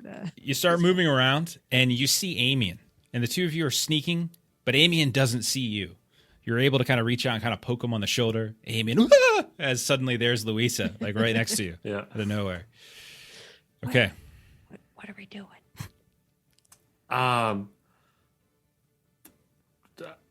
Don't ask Joe. And then I'm gonna keep like sneaking. Captain, thank you so much, man. Appreciate that. We'll cut over to Cletus, who has knocked out a fella on the ground here. Cletus, what do you want to do? All right, so I can see he's knocked out. Yeah. I might take a quick look at whatever he was trying to prop up. If there's something obvious, I might go at it. If not, I'll move elsewhere. It was just a barrel of moonshine. It looks like that's all it seems like. That's all it was. Well, man, there's these other fellows trying to get a barrel of moonshine out of some fire. Wouldn't it just be funny if another barrel of moonshine hit that barrel? Okay. And you want to try to kind of hurl it, or I want Donkey Kong this business. Okay. These things are kind of heavy, so we'll make this like an athletics test. That makes sense to me. Yeah, man. All right, I'm up for it. Let's do athletics test as you try to drag this thing up and just Donkey Kong hurl it into the guys who are trying to put the fire out of the barrel that is caught on fire. Y'all mind if I take a bonus on trying to Donkey Kong this business? Please do. Go for it. All right, Please I'm gonna do. take it. It's gonna take me a +1. 6 left. I really want to do that. The pre-Yeetus. We should see a flashback of Yeetus and Cletus. Oh boy. So that's a 9. You come on up and you just got on your shoulder and you just kind of like just throw it as hard as you can. It skips along the ground, goes through the fire, and like just kind of knocks into one of them, and they kind of get sandwiched between your barrel and the fiery barrel. And they're like, ah! And now their clothes are kind of caught on fire. And then one of these things just kind of bursts, and you see all this moonshine starts flying all over the place. There's flame, and now there's this big old eruption of flame. And there's 2 guys now that are caught up in the fire that is now spread around the campfire. One of the dudes is soaked in moonshine and is covered in fire at this point. Okay. We'll go up to Joe up on the still. Joe, you can see all that happen as there's now a man on fire and one dude pinned between 2 different barrels. Well, not so much pinned anymore as one of them exploded, but you could see like a barrel just come skipping out of the darkness and explode on the 2 guys, and fire just went everywhere now. What would you like to do? You were muted. Sorry, retreat. Okay, easily done. They're screaming. They're like, ah! Ah! Ah! As one dude's on fire, and you hear Just impassive to their pain. Of course you are. You, as you're sneaking back off the way you came, you hear the 2 fellas that were trying to restack and save the rest of the barrels from falling be like, What the hell did you all do? What the hell's wrong with you? You stupid or something? And they're like, you go ahead. Help them out, man. I got this. And one dude starts going down the hill. So one dude's still kind of fixing the pallet, making sure nothing's going to fall. And the other dude is now running down the hill towards the camp to try to help them out. Like, what? You stupid sons of bitches. So then, let's see. We'll go back to Double D, I think. I think everyone's kind of done something at this point. We'll say, Joe, you can catch up with Louisa and Amian. 3 of you are kind of in the same area. Double D, why don't you take another swing at this fella? Hey, do I see that fire? Actually, you probably would. It's big enough. As you see just a sudden whoosh. It's like this burst of light suddenly appears through the trees. Oh, that's too bad, buddy. You got to go in that. What? I'm just going to pick him up. What? Walk into the light. Let's go. Go meet Jesus. Oh God. Let's do contested athletics. Yep. See You what you got think about. Oh goodness. Oh, for crying out loud. Oh, Eric, are you in the chat tonight? Because I would like to talk to you about your Norse Foundry dice, which are giving me a 1. Actually, the G Show, thank you so much for the raid. Really do appreciate it. We were playing Savage Worlds tonight. We were playing Holler, an Appalachian Apocalypse. So far, we've had a what the hell have we done? Dinner and a game raid. Nice. What have we done so far? We've had a Donkey Kong incident. We've had Moonshine explode. We've had a couple. Double D called him Jesus punches. Jesus punches. Uh-huh. Oh, Jesus formation that starts out. It's a running. It leads to the Jesus fist. We also had a one-shot kill, or not kill, one-shot knockout that we have forensically tried to cover up as a snake bite. And and I think and diarrhea from squirrel stew, I think is what's happening tonight. So hope you all had a fun game tonight. Thanks for the raid. Snake with very Speaking of blunt diarrhea, I'm gonna Benny that. Oh, I thought you were like, I gotta go. I'll be AFK. Chuck just leaves. Goodbye. Go beatbox in the toilet. That is a 4. Well, the good news is I rolled a 1. That's why I would like to have a word of with course you Eric did. from Norse Foundry Jeez. about the 1 that I rolled on these lovely dice, but it's still a 1. You managed to come up to him and you just lift him up, throw him over your shoulder, and he's like, "What the hell? Get off me!" And he's just like hitting the back of your beefy, hairy chest, or I guess back would be to say, and it is ineffectual. And you just start hauling him back, and on his turn he'll try to break, but on your turn you got him. I got him. All right. We'll go over to Amian, Joe, and Louisa, the three of you. You're now, we'll say, right next to that bunkhouse. You can see on the other side of the bunkhouse, right in the middle, there is a burst fire. What would you like to do? As there's now a guy caught on fire, one dude who's coming down the hill to try to help, and the other dude who got kind of knocked on his ass by the Donkey Kong barrel that Cletus threw. What would the three of you like to do? Bottom row. Oh, Luis is sort of just dumbstruck by everything that's been going on. Are we gonna try to put that gentleman over there out of his misery? Joe looks up, confused, and is going 5, 4. And with uncanny accuracy, 2, 1, you hear like this, like a pop, like a really loud pop. And then immediately following that loud pop, you hear. And as you're looking up the hill, you see the poor fella who was left up there to try to stack the barrels just goes like ragdolling off into the darkness as the still explodes. And he's never seen again. And you hear everybody else are just, they're like, what? Larry, Lord, what the hell? Oh, it's still blue. And so now all that's left is the dude on fire. And then the two other dudes, one of them was on the ground who was trying to help out the guy with the fire. And then the other guy who just ran down from the still. Double D, you've got a fella on your shoulder as you're running in. I'm going to give him a chance to try to break here. That's 3. So he's still on your shoulder. I can't roll. Like, Dan, come back, please. Please. We need to I oppose need that, or you. does it just go with your 3? I'm just going to carry over your 4. It's fine. And so you're... All right. So I'll say then, Joe, you count down. The explosion happens. Louisa, Amian, you kind of pop. And then you look and you see emerging from the darkness like a fireman, but not really. Like a fireman coming out of the smoke. There's a fella on the back of like thrown over Double D's shoulder like it's a sack of potatoes. And he's like, let me go. Let me go. What would the 3... So Joe, Amian, Louisa, anything you want to do here? I'm just continuing to try and like leave without being seen. Okay. And then, Louisa will do what she normally does and smite Joe's knives. Okay, perfect. Joe's knives. So go ahead and roll that. Joe, you got your knives. Kind of. How do you wear? Do you wear your knives like all on your person, on your belt? Where are they? I imagine Joe has sewn into his coat several knife holders down both sides. Beautiful. He just opens up his vest so she can. And I did roll a 6. Okay, perfect. And so Faith test. you grab one of the knives, it starts to light up with the effect of the smite. Joe, you want to do anything with that knife? Is there a nearby target? You could take a couple steps around the bunkhouse and throw at one of the 3 that are in the middle of the campfire now trying to deal with the eruption of fire caused by Cletus's Donkey Kong barrel. Now I'm just saying that explosion must have caused some knives to fly about.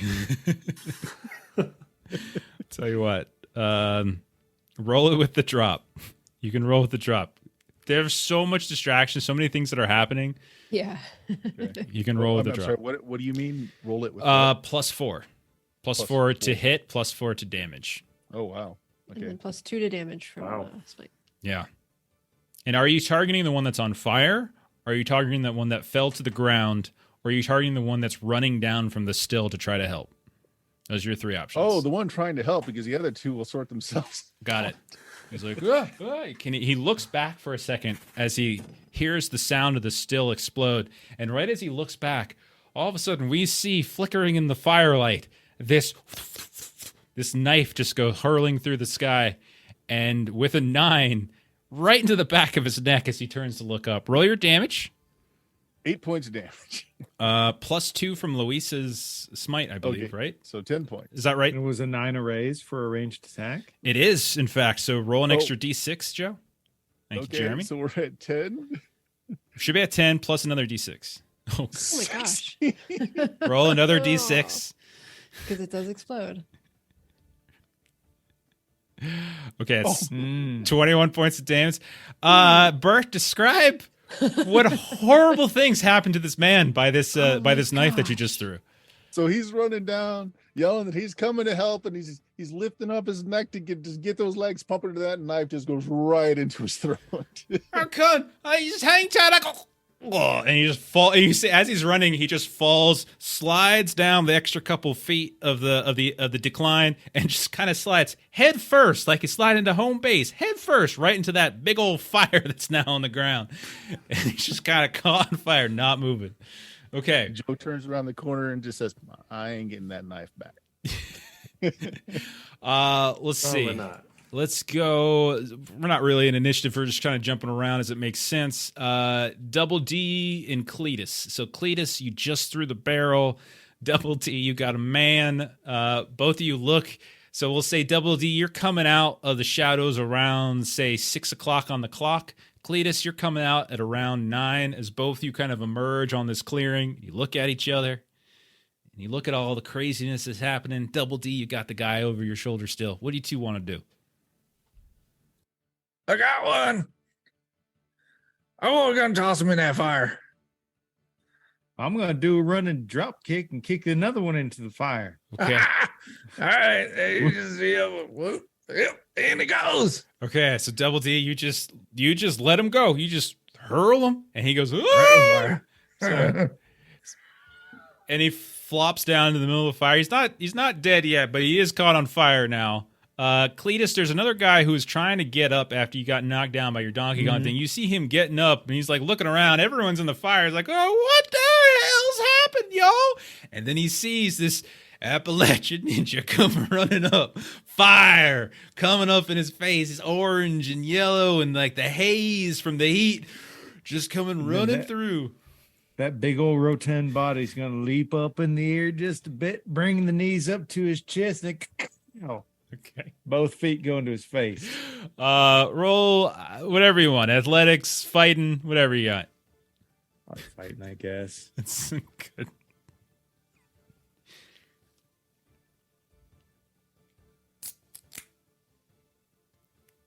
I don't Okay. want any of that. What does a 4 hit? 4 doesn't hit. It would be a 5 you need. All right.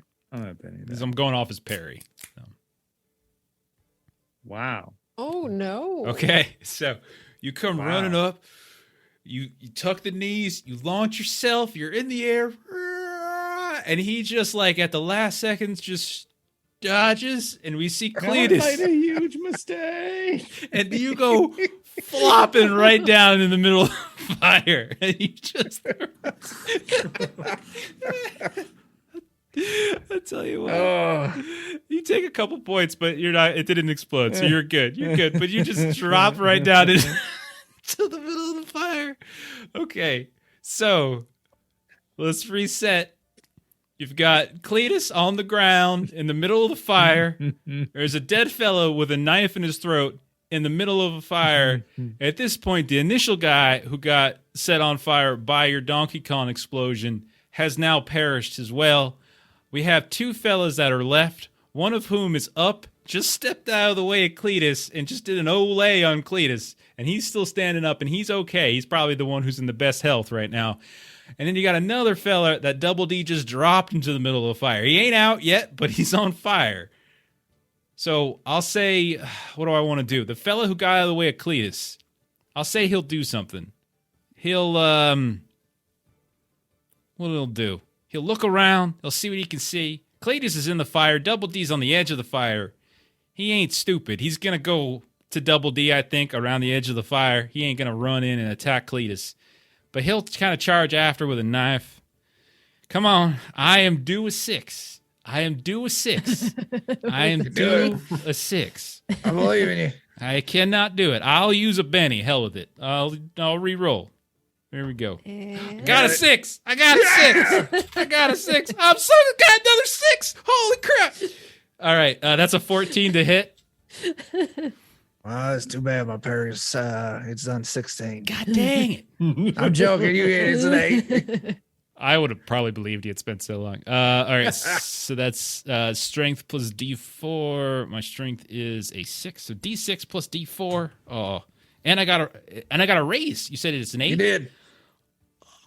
Baby. Ooh. You got this. Man, Oh. I rolled so bad. 2 2s and a 4. It's an 8. My toughness is an 8. Okay, I Bacon. shook you. I shook you. Yay. Yes. That's pretty good. Okay. All right. I rolled so bad. Like I got so excited after the first roll that the second D6 I roll, I completely missed the box that I roll in and it landed on my keyboard. Like I wasn't even close. Like I was so excited. Okay. I've been rolling nothing but 3s and 1s and 2s all night. Okay. So Double D, this guy. Oh, thank you so much, John. Appreciate that. You guys got a bunch more bonuses from Captain. So add them to the list. Melissa, you. please. Because Bert got a dog on screen. Beautiful. Oh, look at him. Look at him. He's so cute. Okay. So Cletus, you're in the fire. Double D, you just got stabbed. Amian, Joe, Louisa. Louisa, last thing you did was smited Joe's knife. Joe threw the knife, killed the guy. Amian, you're nearby. So the three of you on the bottom row, anything you guys want to do? I want to help Cletus in the fire. Okay. I don't know how well I'm going to do that. I mean, I want to do that. you could just, you can, if you want, you can just kind of reach a hand out, athletics, try to drag him out, just grab him by like the arm or something and just pull him out if you can. He's a big I'll go for fella. that. He is obese. Yes. I will say because he is obese, I think it would be fair to put a penalty on this. So I'll say -1 Okay. to drag him out. You pull me out the river, son. You can do this. 7. Okay. You come So up. 6. So Amy, you come slipping out of the darkness, and Cletus is like rolling around on fire, like, yeah, I made a mistake. Your hands are flying, and all of a sudden, Cletus, you just It feel was good effort. a small hand wrap around your wrist. And you look back, and once more, the kid is pulling you out of danger for the second I time. imagine my arms are like fully extended, like pushing on like a rock or something that's in the ground. And you just veins popping up in ways a 15-year-old boy should not have veins on his face.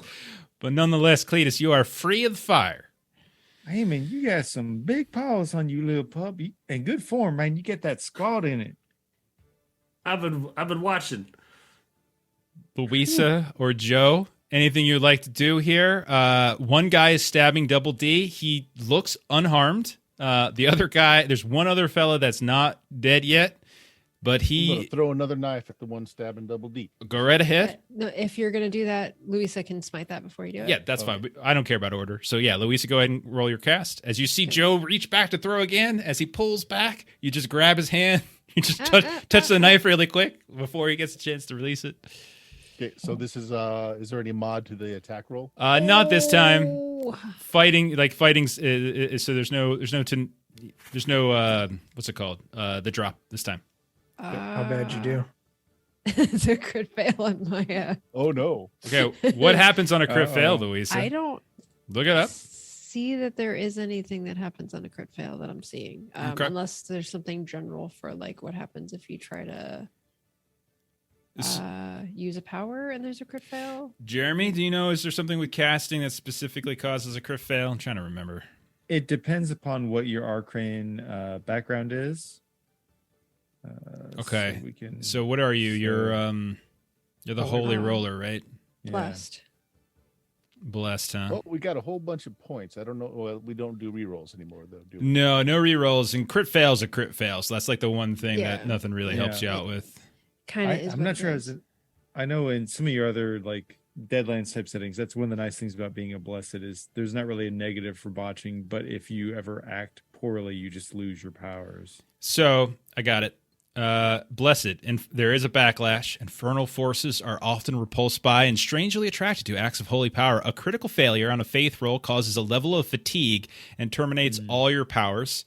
If it happens when affected by blight, don't worry about that. So I'll say take a level of fatigue as you feel. So I have 0 power points left. It terminates Is that what your that means? powers. So I think your active powers. So Yeah, so my fists ain't. Yeah. They're done. and the knife in the guy's throat that you had blessed is no longer blessed. But that's it. And take a point of fatigue. And take a point of fatigue. So will a 4 hit or not? I'm It is willing to re-roll. It's good. No, it's a ranged attack. So it's a 4. So you're good. Roll your damage. No, there's no bonus to it. So it's just straight damage. 5 points of damage. 5 points is enough to shake him, as you will hit him in the back. Maybe she throws you off ever so slightly, the timing, and maybe the knife doesn't necessarily stab into him, but the hilt of the knife whacks him really hard in the back of the head, and he just kind of gets dizzy for a second. And I'll call out, Double D, grab Shirley before you're done with him. And so That's my knife. That's Shirley. All right. you see the knife falls to the ground. Double D is right on the edge of the fire. This guy just suddenly looks like, ugh, really dizzy. He just stabbed you. You're shaking. What do you want to do? It's turn. I get to roll vigor to unshake for a chance, right? Yep. You need a 4. All right. Yeah. That's a vigor. I gotta find out what it is. It's this. Is it? Wait, no. It's spirit. Spirit. Spirit to unshake. Oh, it's the same thing because I upped spirit a while ago. That's smart. That's smart. That's what I think That of is when I think smart. of Double D. I think it's smart. He Yes, invented a whole new language. He's like that I token. done did. It's like that J.A.R. Token fella, whatever his name I is. am like elves and like little hobbit people and like the dwarf with the beards and they're like banjos. Double R's, double D's. There you go. That's it. I am unshook. Okay. Go right ahead. This guy is not. He is shaken. All you gotta do is do one little bit of damage and he's dead. I toss him in the fire. Okay, you push him into the fire. Go ahead and roll. You can roll either athletics or fighting, whatever you prefer. Athletics. Yeah, go for it. All right, come on, you can do it. You can do it. Ah. I'm gonna use my last Benny. Okay. We have plenty of boosts if you want. Yeah, a +1 or a correct. Captain +2. just gave us a big old boost. Can you do them before or after? We're at the end. Go ahead and use them after. It's fine. We're near the end. I'm gonna Benny anyway, and then use them. I'm gonna use 2 Okay. and All right. Benny. Yeah. All right, we're all the same damn thing. It's 6. Okay. All right. So you knock him in. 6 is enough. He only has a parry of 5. So the 6, you just sort of just lay your shoulder into him, and he just goes, "Whoa!" Goes flying back in, lands amidst the fire where the moonshine is burning away, where the campfire has spread, where the barrel bricks ain't the right word. The pieces of the barrel are now caught on fire as well, and he burns. And I think at this point, I think everyone's basically gone because the only other guy was caught in the fire too. I think so. At this point, all of them are in the fire.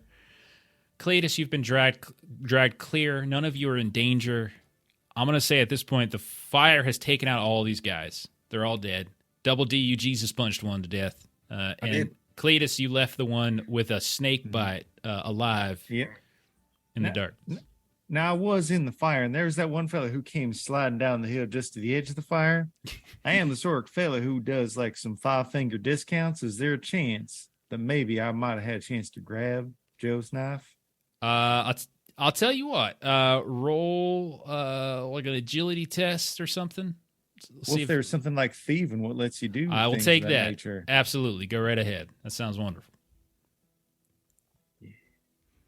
I'll say if you succeed, you get it without your hand getting burnt. If you fail, you get it, but you burn your hand. You take a wound. I'd like to use one of them bonuses. You can use 2 of them actually if I you think like. I will. I think I right. will. Okay. All right. 7. So he goes sliding down. You can see he's still kind of slowly moving as you run over, and he's kind of crackling. You kind of really quickly kind of time it, reach down, grab the knife. You pull it on out, kind of covered in blood, dirt, and grime. But you have it. Your hand's nice and clean. Maybe it singed a little hair on your knuckle, but otherwise you're okay. You've got the knife for Joe. So, go ahead. 2 things. Yeah, man. 2 things. One, I want to pick up the knife, and Joe done told me to because I don't want to forget that. 2, question. That guy done stabbed me. Mhm. Am I done still stabbed? I got that the knife in my belly. Sure, we'll say he stabbed through like a part where maybe you have some leather or something thick, and only a little bit of the knife stuck in. The rest of it's kind of, you pull it on out, and we'll say you got a skinning knife. Sure, yeah. Joe, I got you 2 knives. Your knife and an extra one.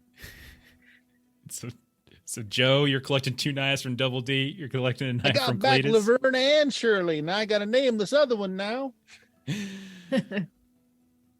So you look around. It's now dark, we'll say. Evening has finished. There is a burning fire in front of you. The still has exploded.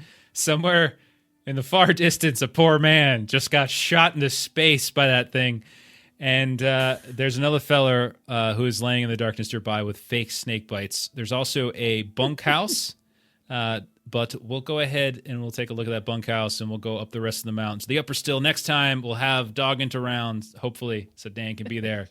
And that's what we'll end. Louisa really wants to ask, like, what the hell happened? I don't know, but that was awesome. It's hilarious. That was so fun. Stuff was exploding. You guys were so stealthy for so long. Like, so many things are happening. And at the very end, there's just like Cletus and Double D running out of the darkness, just looking all big and We gotta swole. make sure it looks like an accident. That's what I'm thinking. Anyone not in the fire, we put in the fire.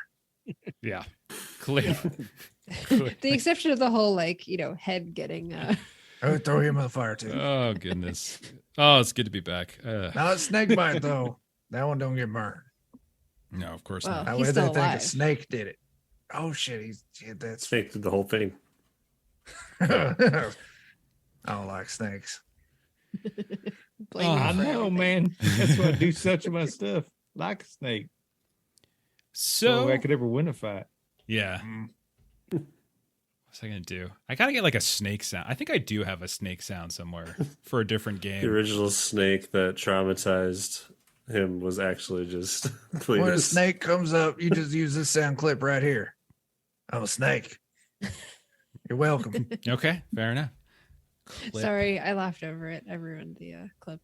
No, that makes It's fine. Jeff can figure post production. I could totally fist it. That's definitely something I'll do. Fist it. I'm going to fist the shit out of it. so hard. Hashtag Jeff can. Yeah, I'm okay. Fisted in post. I'm okay with that hashtag. All right, why don't we do some closing plugs and see what everyone's doing this holiday week? Chuck, what you doing on the Defenders? Oh, that's me. I'm Chuck. Hi. Wednesday, we're going to be back for All Fear the Ishtar, our alien campaign, where as a birthday gift, Jeff has promised that Jeremy can bludgeon his character to death. Thursday's Turkey Day, so we ain't got nothing happening there. But Friday, we got a double header for, Black Friday at 1 p.m. and at 10 p.m. We're doing a little Christmas adventure, holiday adventure that I put together. It's a DCC funnel called Kringle Must Die. Is that it? I don't even remember anymore. I've slept since then. That's a good title. Kringle Must Die. Oh, it's Death to Kringle. That's it. Death to Kringle. Nice. Okay. Yeah, Death to Kringle. That's it. Awesome. So yeah, we're going to be running that at 1 to 10, 2 separate groups. See how they each deal with fighting their way through a shopping mall to kill a mall Santa. Very cool. What about Saturday? We got Tales or anything on Saturday? Yes, that is right. And I forgot 1 p.m. Central over on Grim and Perilous Plays. We are going to be doing Tales from the Loop, our through the Hedgerow campaign, loosely inspired by the cartoon Over the Garden Wall. And then Saturday night, we're scheduled to be on Goodman Games, as long as Bert's in a shape to do so. And I'll let him talk about what we might be doing over there because he's running it. Okay. Jeremy, tell us about this Patreon. Yeah, Aaron Reese on Patreon. Comics, maps, tokens, 5e assets, fun stuff. Why not? Why not indeed? Let's see. Bert, what do you got going on? I'm not sure yet. So normally we stream on Tuesdays, the first edition Dungeons and Dragons game. We are moving that to second edition. We're playing in the Greyhawk setting. So what we're thinking about doing is actually running the old-timey board game called Greyhawk Battles. And that'll determine kind of the setup of the campaign when we get back into it for second edition. Friday we'll do something. It's probably going to be just a one-shot game, something fun. We played Villains Finish First last week, and we had a few people out and just wanted to play something.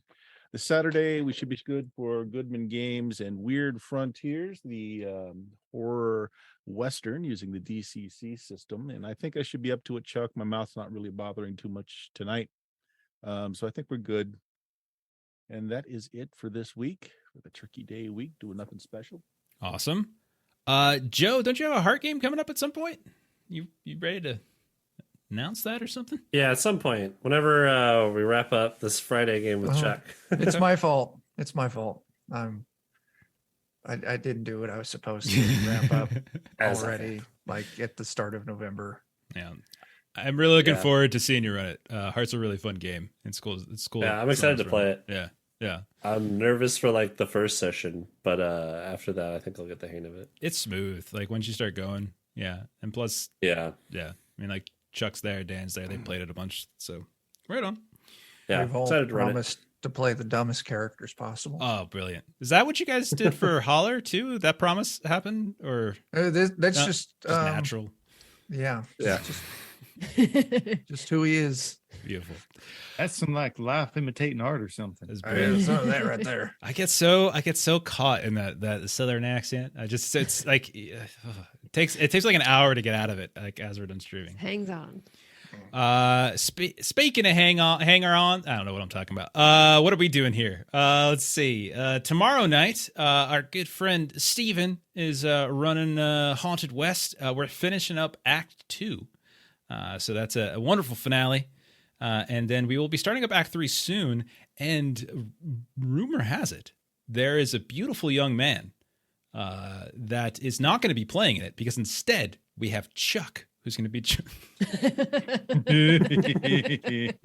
Oh, the highs and the lows. I feel so guilty now. I feel so guilty. I should just kept going. That was a great setup. It was a joy to watch that ride. Oh, goodness. But Chuck's going to be joining the posse. So that's going to be a lot of fun. That's true. Very excited for that. Let's see what else we got. Friday, Mothership. We are finishing Mothership. That's going to be our finale of Gradient Descent because I've quite literally driven everyone insane and they don't want to play it anymore. But yeah, we're finishing up Gradient Descent. A lot of crazy things happening there. And Saturday we are back to One Ring, second edition, continuing Waking of Angmar.